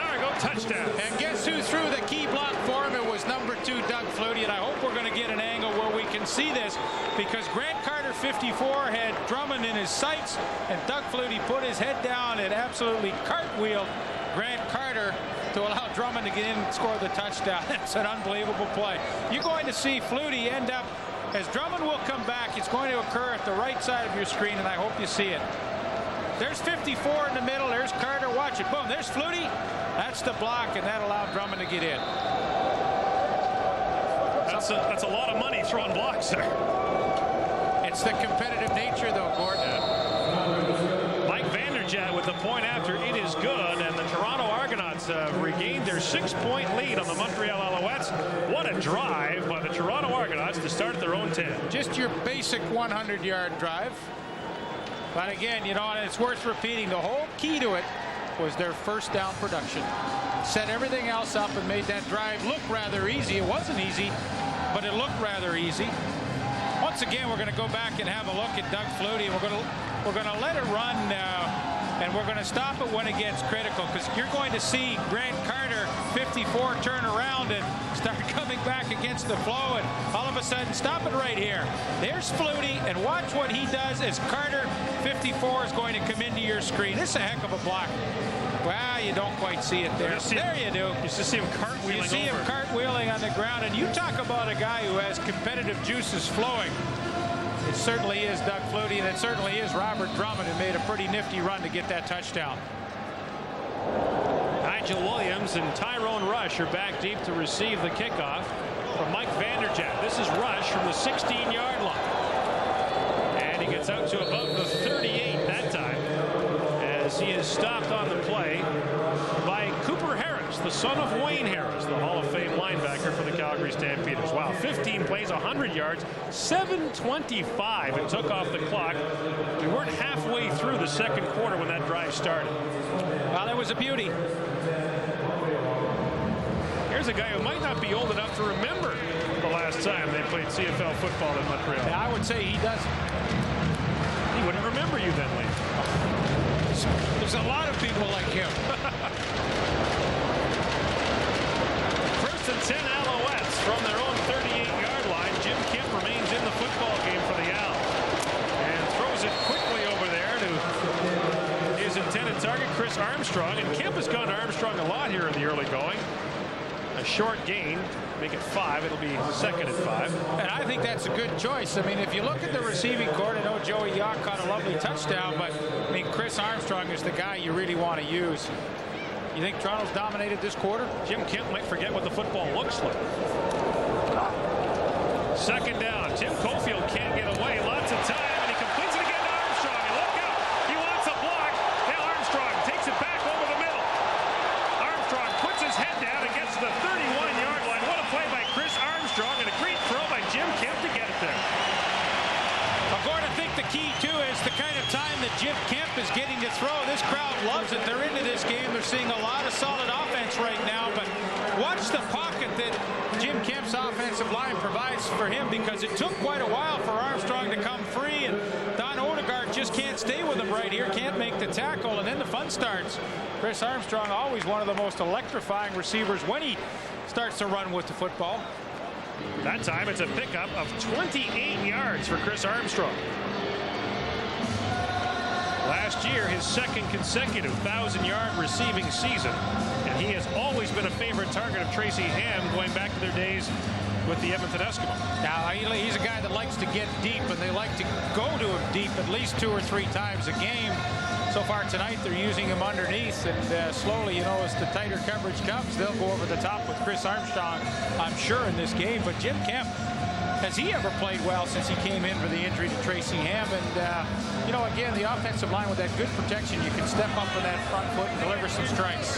Here's a guy who is well known to football fans everywhere. The coach of the Buffalo Bills and former coach of the Montreal Alouettes, Marv Levy, took his team to the Grey Cup 6 times in the 1970s, met Edmonton in 5 of those games. And there's a lot of former Owls down there. There's Charlie Bailey, who just went by, head coach at McGill. There's Larry Fairholm, right in the middle of your screen. Jeff Fairholm's dad.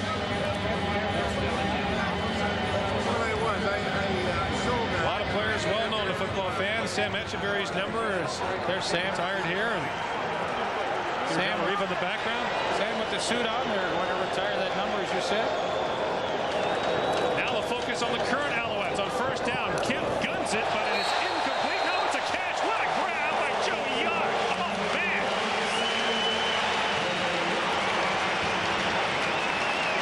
What a catch by Joe Yock, the man who caught the touchdown pass earlier. It really was a good grab. Looked like he was going to drop, and then he double clutches and hauls it back in again. Caught the back half of the ball. Well, I tell you, he had Greg Eaglin all over him, too. I mean, that's terrific concentration. He's having a heck of a first half. First down from the 25. 20 seconds to go in the first half.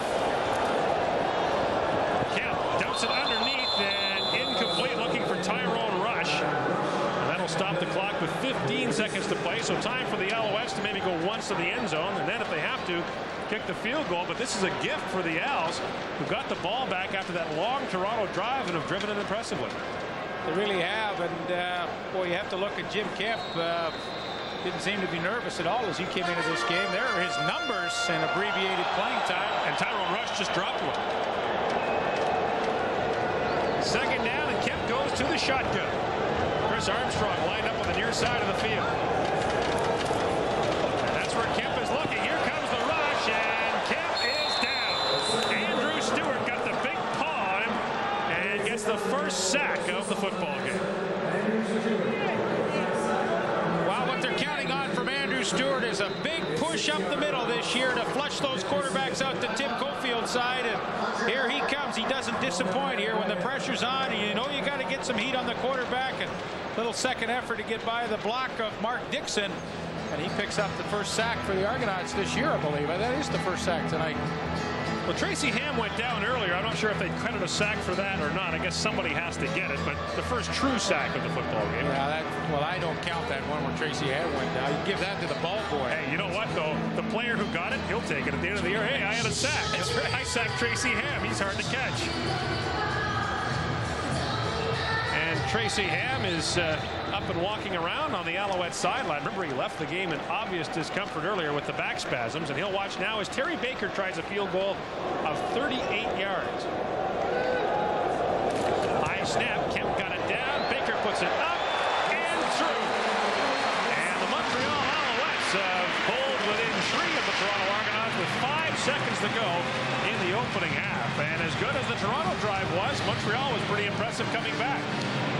You know, last Sunday, Gord, in our opening game on our control show, I talked about Montreal and some of the problem areas they may have, and I said Terry Baker was a question mark in a kicking game, and, you know, I said that because they lost Carlos Huerta, a terrific all-star kicker, and Josh Miller, their punter, and now Terry Baker, who had a questionable season in Toronto last year and in Ottawa as well, and, you know, I've never doubted Terry Baker's ability. I just said that this is a question mark, and, you know, I hope he proves all of us wrong, and he gets off and has a great season, and, you know, he gets his first field goal try, so he's 1 for 1 and off to a good start. Here's another question for the Montreal Alouettes in addition to the kicking game. How can they replace the numbers that Mike Pringle put up the last couple of years? 3,700 rushing yards, 700 more receiving yards. This guy accounted for nearly 5,000 yards of offense and 29 touchdowns in 2 years. Yeah, I don't think they're going to replace that. I don't think that's possible. I think this is a team that was about 60% run, 40% pass last year, and I suspect you're going to see those numbers reversed. So replace them by committee. That's it. Baker just dribbles the kickoff here. And they might want to be careful. Decent return on the play for the Toronto Argonauts, but that's the end of the opening half. And so the Montreal Alouettes and Toronto Argonauts hook up in a very close first half. It is 13-10, Toronto leading as Montreal came back with a late field goal. Well, I thought it was pretty well played first half, pretty good entertainment. A 100-yard drive by the Argonauts. Jim Kemp answers with a field goal to make it pretty tight at the half, and I think people should be pleased with what they saw. Football is back in Montreal, and when we come back, our CFL Live halftime show.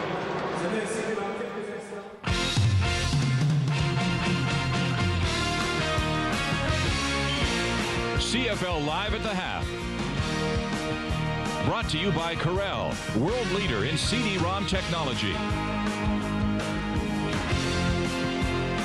Welcome to At the Half. And during that first half of football, we saw some tentative play in the first quarter, Glenn, but then both offenses seemed to settle down and they started to move the ball in the second quarter. Yeah, I think there was a feeling out process for both teams and trying to get used to their new offenses as well. They were trying to figure out exactly who their personnel is, the terminology. But as it happened, I think the big key was Sean Kemp did not hurt Montreal when Tracy Ham got hurt. In fact, he goes 5 for 9, 74 yards, and does pretty good. Yeah, Jim Kemp comes in there and does. What did I say? Sean, Jim Kemp. Jim comes in there and does a pretty good job. The red zone, though, that was a problem for Toronto. Originally in the football game, they were moving the ball downfield less, but yet they couldn't punch it in. Eventually, they do that with Robert Drummond. The red zone really hurt Toronto. It kept Montreal in the game. They got down there twice early in the game, one from a turnover, and they got nothing at all, come up with anything. Glenn brought up a good point. Everybody's trying to get themselves facilitated and adapted to their respective offenses. And we talked about Doug Flutie being a 4-time CFL MVP. He enters this football game, and he's like everybody else. He's got to get used to the Argos, Marty. Well, Darren, I'm wondering if maybe Doug is having a memory problem again, because I talked to Don Matthews about a week ago, and he said in the preseason, Doug was having some trouble with the Toronto terminology. He was having some trouble with the Toronto offense. Let's face it, he played 3 years with Calgary, and he was very familiar with John Huffnagel's offense. This is an entirely different offense, guys. This is Baltimore's offense that Matthews is using. It goes to bring my point into light when I said that the new guys take time to cling together or to play together well. Speaking of new guys that look pretty good, Robert Drummond on that drive, give him the ball, and he'll hammer away, and the pinball didn't look too bad either. Now, I'm going to take you back in time to August the 21st, 1986. The Montreal Alouettes were facing none other than the Hamilton Tiger Cats. And who was playing for the Ticats and looking awfully fine wearing number 15? Les Brown. He picks off Brian Ranfam and then starts running it back. Hey, Jeff Patterson was the receiver. You thought that was good? How about this one? Pops it up the tip drill. Ben Zambiazzi. We got play of the week for this right here. Ben gets the pick, pitches it to me, and I go for a touchdown. I forgot to mention it. 4 picks and a touchdown. Four picks and a TD in that game. That's not a bad game at all, Les. And we haven't left you out. We're going to bring in some footage of Glenn Suter a little later on. Well, you had over 50 interceptions in the Canadian Football League during the course of your 11-year career. That's pretty darn good. Yeah, but I remember looking at the stat sheet every Monday morning and see Les Brown with another 3 interceptions. I have no shot at catching him. Hey, I just want to know one thing. Are you going to show some clippings of my story? No, we won't. What we will do is take a short break. When we come back, we'll take a look at the Edmonton Eskimos and the BC Lions. They will meet this evening at BC Place. More at the half when we return.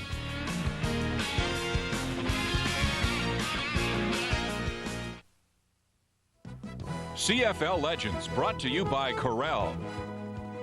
He was one of the CFL's most exciting kick returners. More on Gene Gaines in a moment.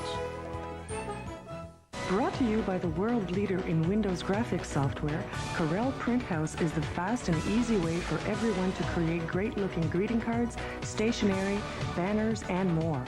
Work with professionally designed samples or start your own creations from scratch. With Corel Print House, it's only a few easy steps to any printing project. Get creative. Get Corel Print House, the easy all-in-one graphics powerhouse exclusively for Microsoft Windows 95.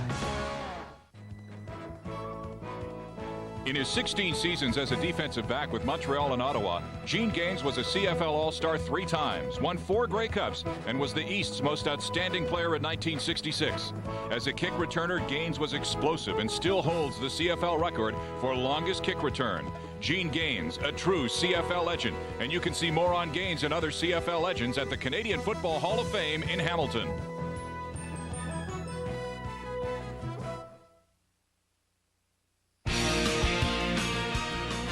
The Toronto Argonauts lead the Montreal Alouettes 13-10 at the half.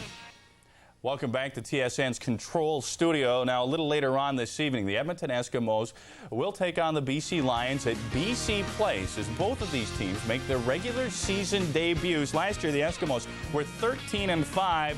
The BC Lions were 10-8, but they are decidedly different. David Pratt, earlier today, got a chance to talk to new head coach Joe Paopao. Over the last couple of years, the BC Lions have gone through more changes than a newborn baby. Hard to believe that just 18 months ago, this BC Lion team won a Grey Cup at this very building, and now there's just 7 starters that remain. Joe, what is it going to take to put the pieces back together? Well, you know, in any good organization and team, you got to have continuity. We felt that the changes we've made were for better from a standpoint of athleticism. And so it's only time will tell. And it starts tonight, so we look forward to the challenge with the Eskimos. Joe, this is the first regular season game for you as a head coach. We start playing for keeps. How do you feel? A little nervous, a little excited? No, you know, we're prepared, so there's nothing to get nervous about, and ultimately it's down to the players going to get out there, and it's the team that usually makes the least amount of mistakes that's going to, you know, come up on the winning side of it. So, you know, that's what we're hoping for. A little special because this is the Edmonton Eskimos, a team that you tried so hard to beat as a player, then you worked with them for the last couple of years. I mean, and it's still the Eskimos. They're tough. They're well organized. They're really the team that everybody shoots for it to be like. I haven't been there for 2 years. I know why. Hugh Campbell, Ron Lancaster, they're good people that know how to deal with it, and I think I'm a better person and a better coach for being there. Well, best of luck tonight and for the rest of the season. Thank you. All right. It's the BC Lions as they take on the Edmonton Eskimos here at BC Place. Now let's go back to CFL Control. Thank you, David. So Joe Paupow takes over for Dave Ritchie. They've also got a couple of quarterbacks out there, and Andre Ware and Chris Vargas. Ware is the starter. How do you think they'll fare this year, Glenn? Well, first of all, I think they have probably the best tandem in the league, arguably the best tandem in the league. When they got that Chris Vargas I'd argue deal, that. Yeah, absolutely. I mean, when you got Donegan and Anthony Cavillo out east, you know. Well, yeah, I mean, that's a good one, too. But, I mean, Chris Vargas and Andre Ware. First of all, Andre Ware won the job in preseason. He had over 400 yards passing, 4 touchdowns, led the team in rushing.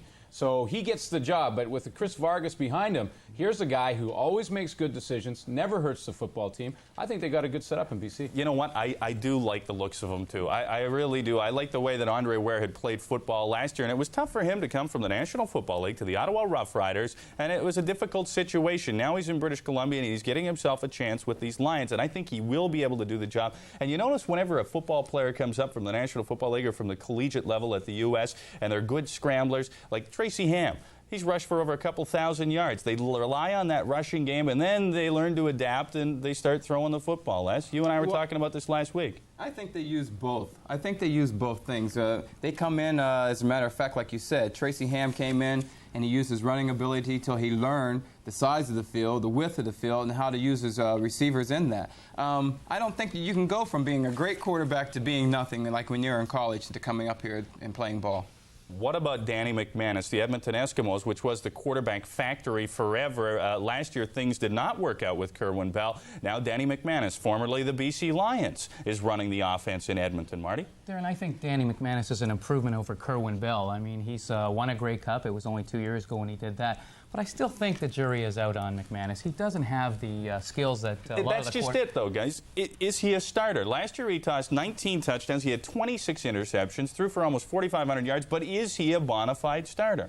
Well, he started last year in BC, and he threw 25 interceptions. So that's why Edmonton is talking, and I'm bringing the name up again, guys, Damon Allen. So they're talking to Damon Allen, and he's going to end up somewhere sooner or later, either in Edmonton or Saskatchewan. But still, I'm a Danny McManus fan. I've been on teams with him. I've seen this guy throw the ball. He's got such a strong arm. He doesn't just throw it east and west. He throws it north and south. He gets the ball down the field. Plus, and you know what these two teams have are strong running games to help them. With the Edmonton Eskimos, they got Eric Blount, and it makes it a lot easier for Danny McManus to be 2nd and 7 or 2nd and 5 or 2nd and 4 in BC. Corey Philpott and Sean Millington, which takes a lot of pressure off your respective QBs. Well, they're calling it thunder and lightning in BC when you got Sean Millington running down the field, rumbling down the field, and then the quick Corey Philpott. You got the great combination there, and it also helps in the blocking in the passing game with Millington. On the other side of the coin, you have Eric Blount, who I think is probably one of the best in the league. But guys, in BC, they're losing. I don't think they have the receiving core they had last year. Darren Flutie is gone, and I think that team's going to hurt with receivers. Who are they going to throw the ball to? Oh, they got Matt Clark, and they still have Mike Trevathan. And I think that's what I mean. Who are they going to throw the ball to? Those are two very high caliber type receivers. Very good possession. Who are back in the positions they should be playing, which is slot back. I mean, Matt Clark was out in the wideout position before, and that's not his position. You know what I'd like to talk about? The Edmonton Eskimos defense. Last year they gave up 19 points per game. That was it. They are spectacular with Benny Goods and Leroy Blue and Willie Pless and Larry Ruck and Glenn Scrivener down on the line. Look out. This is a tough, tough defense. They were the best in the CFL last year. They're the best this year. And Scrivener's another guy that BC lost. They're going to be missing one very important factor to that defense, though, which is, I think, the defensive coordinator, Rich Stubler. He left this year.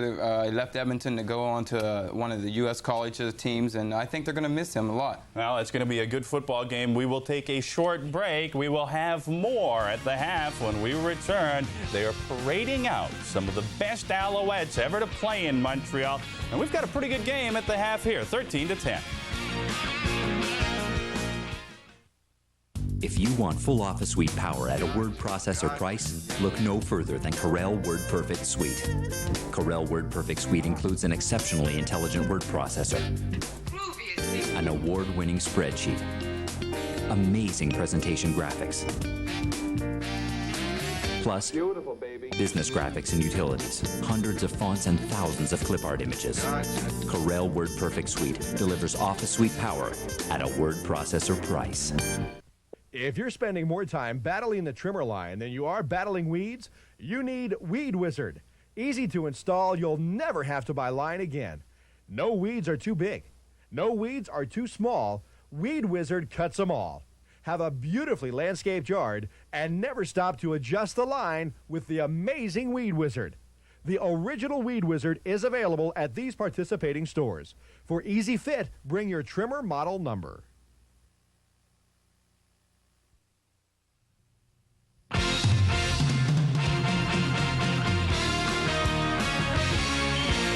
CFL Live at the Half. Brought to you by Corel, world leader in CD-ROM technology. And we are just getting started here at the Sports Network. This is only game number 2 of 40 that we will bring you during the course of this season. Tomorrow night, it's the Ottawa Roughriders and the Hamilton Tiger Cats. Matt Donegan versus David Archer. We'll have a pregame show for you starting at 7 o'clock Eastern Time, then the game at 7:30. Let's go back to Montreal for Leaf and Gord's first half thoughts. All right, thanks very much, Darren. Pretty interesting first half, Leaf. When you look at the numbers, consider that Montreal lost Tracy Ham early in this football game, and Jimmy Kemp does a pretty good job. The Alouettes with 117 net yards, 77 of them passing, and Joey Yacht comes up with a touchdown catch. The Argos point that stands out, the 15-play drive that took more than 7 minutes and took them 100 yards for the go-ahead score. Leaf, let's talk about the Montreal Alouettes without Tracy Ham. What adjustments did they make? Well, I think right away they decided to let Jim Kemp throw the football. That's his forte. He's got a very strong arm. As you saw, the adjustment they made, they went to a little more play action. I think in the second half they're going to still have to get back with the running game. I think if they're going to win this game, it's going to have to be on the ground for a couple of reasons. Number one, they do it pretty well, and number two, it's going to take some time off the clock and hopefully keep the ball away from Doug Flutie because he looks like he's hot. Yeah, Toronto fans got a brief look on that drive of what Doug Flutie and the Argonauts can do, but it's a very close game after 30 minutes. They're honoring their greats here in Montreal, and there's some pretty great ones coming up to play in the second half. You had to be there. The Kuwait oil fires, they called it hell on earth. 500 blazing lakes of burning oil. Man, somebody had to stop it. 1. The need, a weapon to extinguish the world's worst fires. 2. The innovation, an amazing foam that crawls across a sea of flame and smothers it.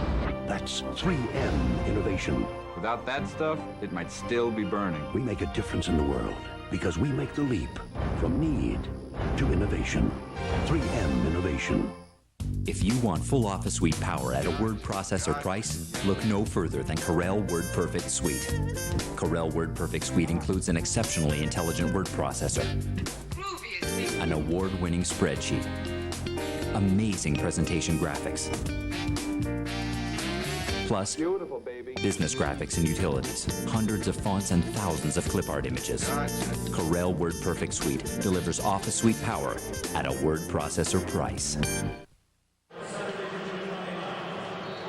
Doug Flutie and the Toronto Argonauts get set to go to work in the second half of a football game. The Toronto leads 13-10 as the CFL is back in Montreal. And Jim Kemp, yes, Jim Kemp is the quarterback for the Montreal Alouettes, taking over for Tracy Ham, who left the game early in the first half with what we are told are back spasms, which can come and go as mysteriously as anything else. You can feel fine 1 minute and rotten the next, and Tracy Ham certainly did feel rotten when he dropped to the turf. The Montreal Alouettes are down by 3 after getting a field goal near the end of that opening half, and they'll kick it off to the Argos to start the second half. Mike Clemens and Jimmy the Jet Cunningham are back deep to receive. Good low kick by Baker, taken by Clemens, who gives it off to the Jet. Here comes Jimmy Cunningham, quickly out across the 30. He gets out to the 34-yard line as the stop is made in the play by Ken Benson.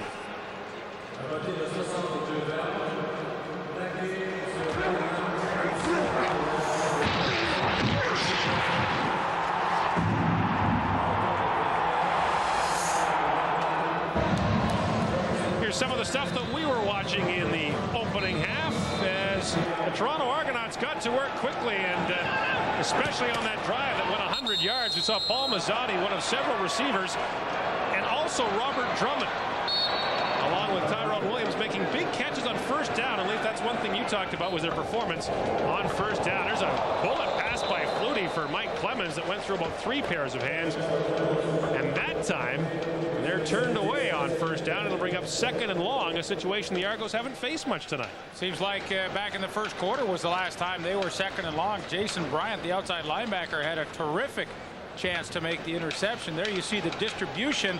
Flutie going to his left a lot more than you might think as a right-handed quarterback. And Flutie clicking along at 64% in this football game so far. Has time, and now Flutie will run. He's got to get to the 43-yard line. He won't get there, and he got whacked on the way. Ken Benson got up to hit him, as did Jason Bryant, and Flutie appeared to be shaken up as he got up.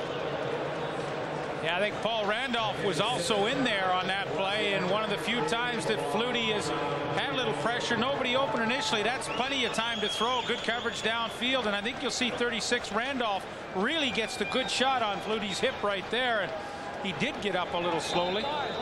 Although one thing, you know, you always look at Doug Flutie, and he looks so small and little sometimes, but he's had great durability over his career, other than the one elbow injury and surgery he had last year. Tyrone Rush takes this punt. 35-yard kick, a return of 8. Doug Flutie was holding his left elbow, his non-throwing elbow. And we'll see if he is able to return when the Argos get the ball back. Jim Kemp remains in the game for the Montreal Alouettes. We saw Tracy Ham emerge from the dressing room late in the second quarter. And you can see that Flutie's in some pain now. Boy, Tracy Ham and Doug Flutie injured in the same game, and you can see it is the left elbow. Well, the helmet of Paul Randolph looked like it hit his hip, but maybe it did in fact hit that left elbow when he went down, but I suspect it's not too serious. First and 10 for the Alouettes from their own 44-yard line, and Jim Kemp is up to throw right away. And it's the first catch for Nigel Williams, and he is tripped up neatly by Marcelo Simmons, the defensive back, in his first year out of SMU. Joined the Argos late in the season last year. Gord, you know, when you want to run a quick screen to the wide receiver, one of the things you have to do is get it out there quickly. And, you know, Kemp faked to his right first, and you'll see Nigel Williams set up there, but the play takes so long to develop. Watch how much time the Argos have to react. I mean, that takes a long time to get there, and when it does, the play is nullified. Loss of 2. It brings up second and 12. Kemp stands in, delivers, and it bounces out of the arms of Chris Armstrong, who was open over the middle. Don Odegaard, the defensive back, was there on the coverage. Don Odegaard's an interesting story. Craig Mons is the director of player personnel for the Argos. He had him in Hamilton, Memphis, and now Toronto. And he had good coverage that time on Chris Armstrong, a guy that Toronto has not been able to control. Armstrong with 3 catches in that first half. Terry Baker on the punt now, standing back at his own 30-yard line. Low end-over-end kick that the Jet, Jimmy Cunningham, lets get by him. He should let it go for a single now if he can. I think he touched the football. Yeah, he did. I think he touched the ball. See, that's a big-time mental error right there. now they've got to decide where to spot the football. The Alouettes are saying it's a safety. I believe they're going to spot it at the 1. I think they're going to call it a single.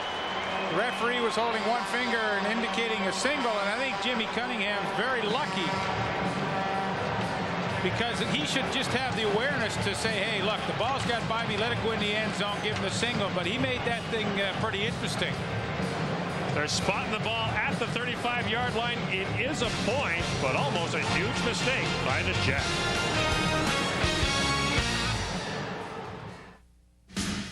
Play Safeway's Touchdown to Win. If your name appears below, you may have won a Daewoo 27-inch high-resolution color TV with multi-channel stereo TV sound, multi-mode on-screen display, and full-function infrared remote control. Or Timex His and Her watches with Indiglo Nightlight. It illuminates the entire dial with just the right amount of light to read anywhere. Timex Indiglo. You don't think you need one until you have one. Touchdown to Win ballots available exclusively at all participating Safeway stores. Oh, for... You know, if you don't take care of your car, you won't be seeing too much of summer. So get to Midas first. Right now, they'll give your car a lube oil and filter, inspect the cooling system, check all fluids, rotate your tires, set tire pressure, and check all lights, hoses, and belts. All for just $34.95. Plus, you'll get a free written inspection of your brakes. It's the way it should be. Midas. I think it's clearing up. Jimmy the Jet loves to take him back, but this time he had to run backwards, and it cost his team a point. It could have been more. And the Jet, you'll see it right here trying to pick it up. If he picks it up and then gets stuffed back in the end zone, that's 2. And that's what the Alouettes were arguing, but he was right on the goal line when he got the ball. And so they'll score it as a single point, and it brings the Owls within 2. And as soon as he got up and they unpiled, Mike Clemens went right over to him and gave him a quick lecture and schooling on what to do in those situations, and I doubt that, well, I hope he doesn't make that mistake again. 1st and 10 for the Argos as Flutie goes right to work from the shotgun. Over the middle he goes, and incomplete, looking for Tyrone Williams, and the pass was a bit behind him. Williams not able to squeeze it. Yeah, both teams really using the crossing routes a lot in this game. Tyrone Williams on that one the last series, Chris Armstrong, and he couldn't hang on, but Montreal has come out and played a little more aggressive man-to-man here in the 3rd quarter, and when they do that, those crossing routes are super plays to run against them. And now the Argos go to the no-huddle offense that Flutie likes so much and which worked so effectively on that long touchdown mark. Flutie guns it over the top, has a man open, Mazzotti, and he makes the catch down at the 38-yard line. Paul Mazzotti spun around, makes the grab, and Doug Flutie uncorks it at 37-yard Toronto game. And one of the things Doug Flutie said is Mazzotti is so deceptive, and there, Doug Kraft thinks he's got help over the top with Kenny Watson, and Watson just didn't get to the outside. That's a blown zone coverage where nobody picks up Mazzotti deep, and to Flutie's credit, he read it and saw the mistake and took advantage of it.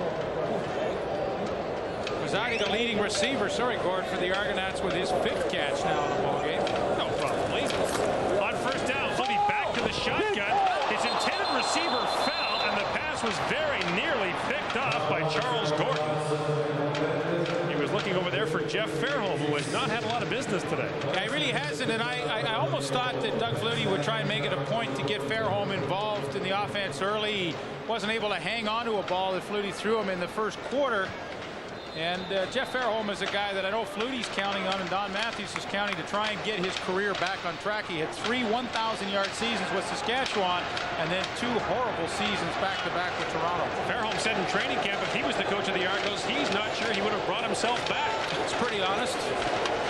2nd down. Lots of time for Flutie, and he's thrown it over the middle. The Jet is there. Oh, man, it is picked off. And look out, Irv Smith ran flush into the goalpost when he made the interception. He hung on to the ball, but oh, man, what a collision. Head on with the goalpost. Irv Smith's okay. He's got the interception to go with a fumble recovery earlier in the game. Gord, it almost looked like Irv Smith was baiting Doug Flutie to throw that ball to Cunningham. He let him go get loose, and then At the last second, he uses tremendous speed to close the distance, make the catch, and then take the hit by the old goalpost right there. And no way to avoid it, as the Jet, Jimmy Cunningham, came right over him. And Doug Flutie picked off. Well, he needed a little more airtime on that one. Cunningham was in the open, but Irv Smith, who has been an all-pro corner, closed the gap and made the nice play. Flutie didn't throw any interceptions last year, but he did throw one here. The turnover gives the Alouettes the ball back. And the give goes to Mike Saunders. Good work to fight his way up to the 30-yard line for a gain of 5.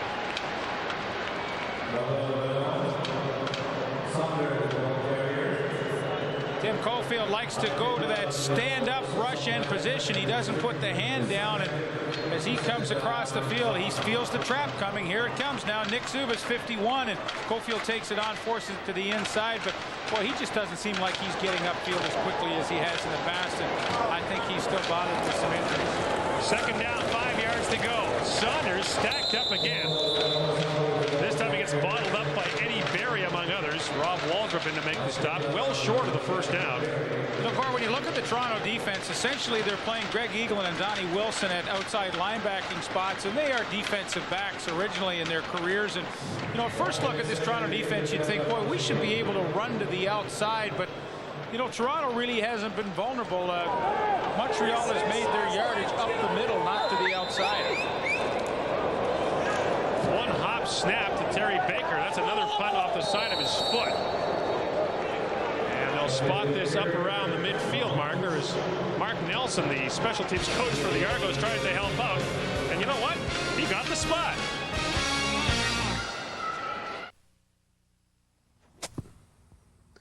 To get out of rough, tall grass and weeds like this, you don't need one of these. You need one of these, the Weed Terminator. The Weed Terminator replacement head with serrated edge blades cuts through tall weeds and grass with ease. The Weed Terminator replacement head installs quickly and easily, and changing replacement blades is a snap. After all, there's a lot better things to be doing with your time. Available at all participating Canadian Tire stores. It's an amazing country, eh, Jack? Major, I found them! Uh-oh. After them! There they are! Well, I guess we can't discuss this over a beer or something. I don't think so. That's angry, Major. It looks like Amanda's father. Amanda? Oh, after you. Oh, no. After you. No, I'd say...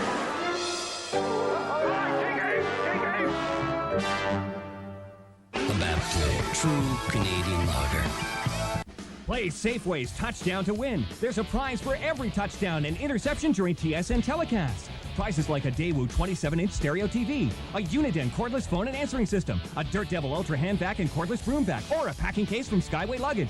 Or win a trip for 2 to Puerto Vallarta, courtesy of Canadian Holidays, Canada's largest vacation company. Safeway feature products: Safeway Select Salsas, Minute Maid, and 5 Alive Juices. Touchdown to Win at Safeway, today's better way.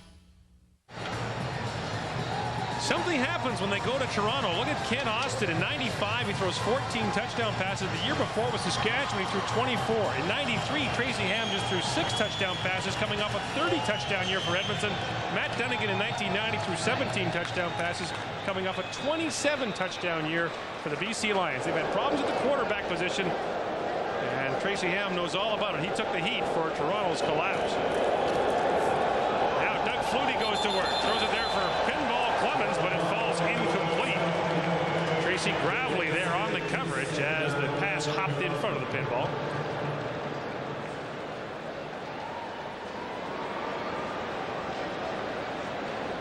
And Mike Clemens has been a major part of the offense in the second and early third quarter, but mostly on the receiving end of passes. Second down.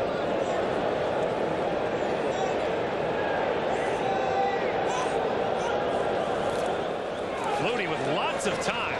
Swings it out for Robert Drummond. They converge quickly. What a great play made there by Jason Bryant to trip up Robert Drummond 5 yards short of a Toronto first down. Jason Bryant from Moorhead State in his second year. And they had the perfect defense call. See the difference when it's 2nd and 10. You know, you can do so many things differently on defense. And both corners for the Montreal Alouettes are up short in the zone defense, and Doug Flutie has no choice but to drop it off to Robert Drummond. And initially it's Jason Bryant in there with the hit. But I mean, when it's 2nd and long, things really change. Argos had it all their own way in the second quarter when they had the solid first down production. Now with bad first down plays, they haven't been able to move the football. Good kick by Mike Vanderjagt. This is Tyrone Rush. Dropped the football. Did he get it back? He's down to the 22-yard line, and he did manage to recover it as the Montreal Alouettes were converging very quickly on it. I think the officials have shrunken the 5-yard zone this year on punts, because there was about 3 guys that were in there within 5 yards. And Jimmy Kemp comes back to work for the Montreal Alouettes. Well, the Alouettes, remember, just before the season started, I think the day before the season was set to begin, they won the Grey Cup 4 times. Now they've got their team back as the Baltimore Stallions moved here. The Alouette franchise was founded 50 years ago this year. On first down, they give it up to Mike Saunders. Saunders gets out across the 25 to about the 26-yard line for a gain of 6. Elliot Price from Montreal was telling me yesterday that he was going to do the play-by-play of the Alouettes season opener in 1987. And he was going to Toronto for the first game, and someone said, no, I saw the players out drinking tonight. I don't think they're going. And sure enough, they didn't. And Elliott didn't go. No. 56 yards rushing so far for Mike Saunders, nearly a 6-yard average. Now on 2nd and 5. Camp looking to throw.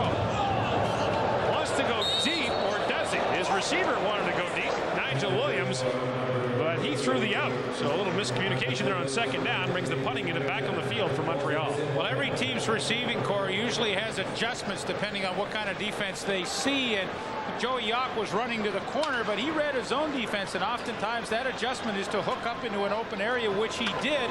And Jim Kemp, who probably hasn't had a lot of practice time with the first team, he didn't read it, and he threw to the corner. And Yock actually, I think, made the correct adjustment. Jimmy Cunningham catches the bunt this time. And a flag is down as Cunningham gets to the outside. This will be a clip against the Toronto Argonauts. Another flag is down. Donald Smith is sitting down at the 43-yard line, about a yard from the flag that was thrown for his illegal block. We'll be back with more from the Olympic Stadium with the Argos leading by 2.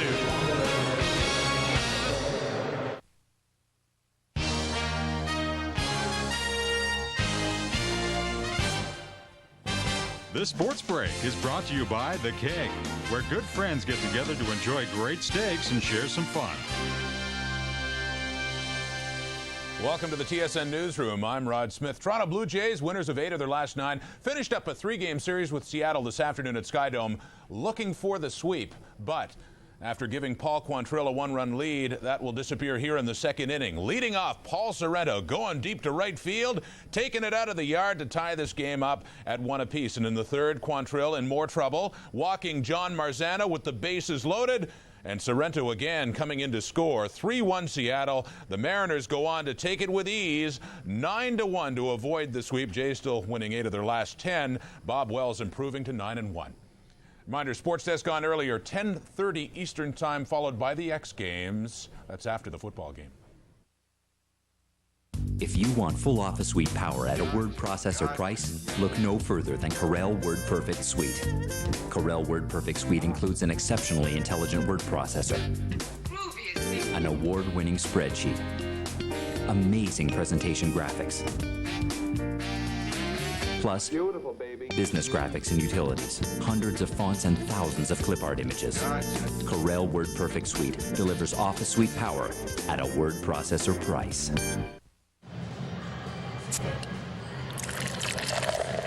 You drink Pepsi, you collect points. You get Pepsi stuff. Pepsi stuff. People who drink it get it. Well, Donald Smith upset with himself for the illegal block that negates yet another big return by Jimmy the Jet Cunningham. He had one of 40-plus yards wiped out in the first half, and so the Toronto Argonauts will now start at their own 42-yard line, and you know that Don Matthews doesn't like that. If anyone takes pride in his special team, it's this guy. Well, I think you made a good comment at the break. What's the rule of thumb on that blocking from behind? If you can read his name, don't hit him. That's it. It's very easy. Often, it's very easy to say, but very tough to do in the heat of the battle sometimes. I think people lose sight of that. Nevertheless, it is kind of a dumb penalty to take. I'm not sure what you're supposed to do if you can't read, but if you can't see his face, don't hit him. I don't know. That was my problem. First down from the 47-yard line, and the Argos go right back to the ground. And they give it off again to Robert Drummond, the busiest of all Argos today. That time a gain of just a couple will bring up 2nd and 8. Robert Drummond had just 45 carries last year for 228 yards for Baltimore. Did most of the blocking, though, for Mike Pringle. Today, he's already got 12 carries. And what I like about Drummond, too, is his size. I mean, you've got a guy who's 6'3" and 215. He can run between the tackles. He's got speed to go to the outside. And, you hope he stays healthy because I think he can have a terrific season. Played college at Syracuse, not far from here. On 2nd down, Flutie steps up, and now one hops it out there for Tyrone Williams. And Flutie not pleased with that effort. Quickly 2 and out for the Argos, and the punting unit comes back on the field. Been a funny game. The first quarter was kind of like this as well. Well, the second quarter was a terrific offensive quarter for both teams, but for Don Matthews and the Argonauts, they've really gone away from what was successful in the second quarter. They were using the pass on first down very effectively and then able to run on second down. Now they're running on first down, not getting enough yardage and having to throw on second down. So it's been a total role reversal for Toronto's offense, and they've stalled entirely here in the third quarter. Mike Vanderjagt had a brief run with the Saskatchewan Roughriders a couple of years ago. Oh, did he hang this up high? Rush from the 18-yard line, and he is stopped right away. What a great tackle made there by the Argos. Dwayne Dimitrition was in on the stop as well. A loss of 2 on a punt of 42 yards. Well, you look at question marks for teams as they enter a new season, and obviously I think the kicking game was one area, and Mike Vanderjagt has really not disappointed at all. Had a strong preseason, field goal wise, and now in this game has had tremendous punts. Charles Washington with a tackle on that last play. Michael Souls, a hometown hero of Montreal, the Vanier Cup MVP in 1987, led the McGill Redmen to the Canadian University Football Championship. Yeah, I called that game. He had 226 yards rushing, I believe. He was unbelievable. Kemp throws it underneath for Joey Yock, and Yock fights his way out to about the 26-yard line, which is just about where he needed to be for a first down. Good recognition by Jim Kemp. Toronto Argonauts on first down are basically a zone kind of team, and when you drop off, you have to take the crumbs, the little things, and the little things here are Joey Yock coming underneath with lots of room to run after he catches the football, and you have to appreciate that when Jim Kemp. He hasn't had a lot of playing time, but he certainly understands the right places to go when he makes the right reads. Yock had only 3 catches last year for the Saskatchewan Roughriders. He's overworked. He's had a season in an evening. Well, he had a nice touchdown catch in the second quarter to get his team back into this football game. I'll tell you, I'm really impressed with Jim Kemp, and I'm not surprised. He always did a very capable job as an understudy to David Archer in San Antonio, and of course in Sacramento before that. So I'm not surprised by his skills, but I'm very pleased to see how well he has performed tonight. His brother, of course, was a quarterback in the NFL for a couple of years, played for the Rams. First down for Joey Yock and the Montreal Alouettes at the 26-yard line. Kemp throws it underneath for Chris Armstrong, maybe his favorite run. Look at him go to about the 40-yard line. Don Odegaard finally forced him out of bounds.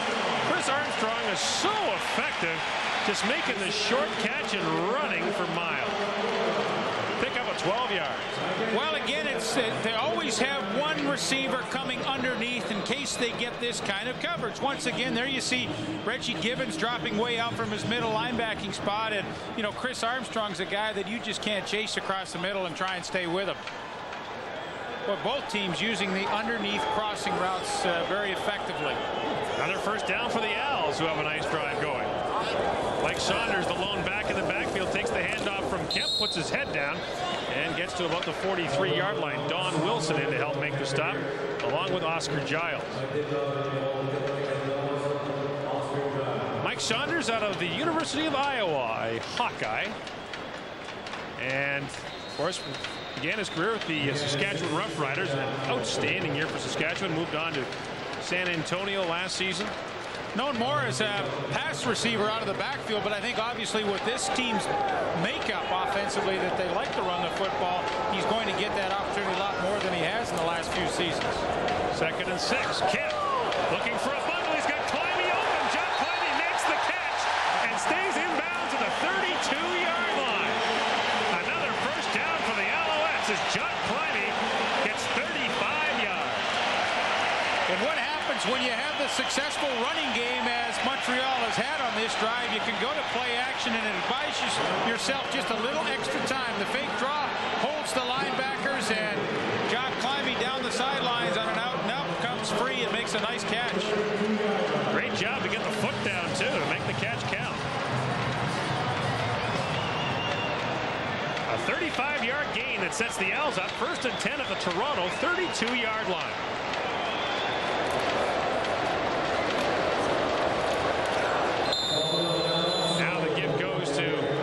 Saunders back inside. He goes inside the 30 to about the 26-yard line. John Climbey's interesting. He went to school at Queen's University in Kingston, played for Ottawa, 2-hour drive from Kingston, played for Toronto, 2-hour drive from Kingston. Now he plays for Montreal, 2-hour drive. He's got the whole thing surrounded.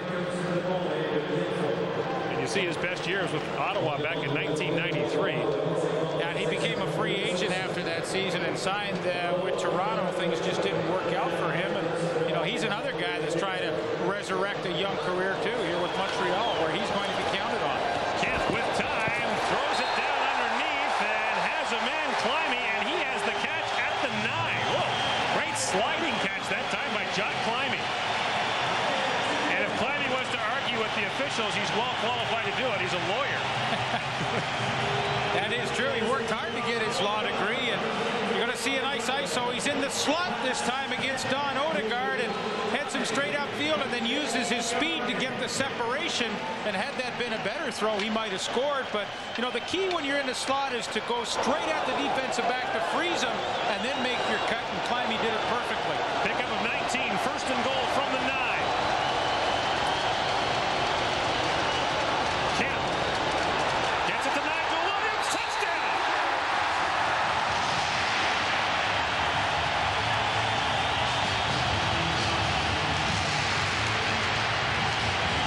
+25,000 in Montreal see the Alouettes retake the lead.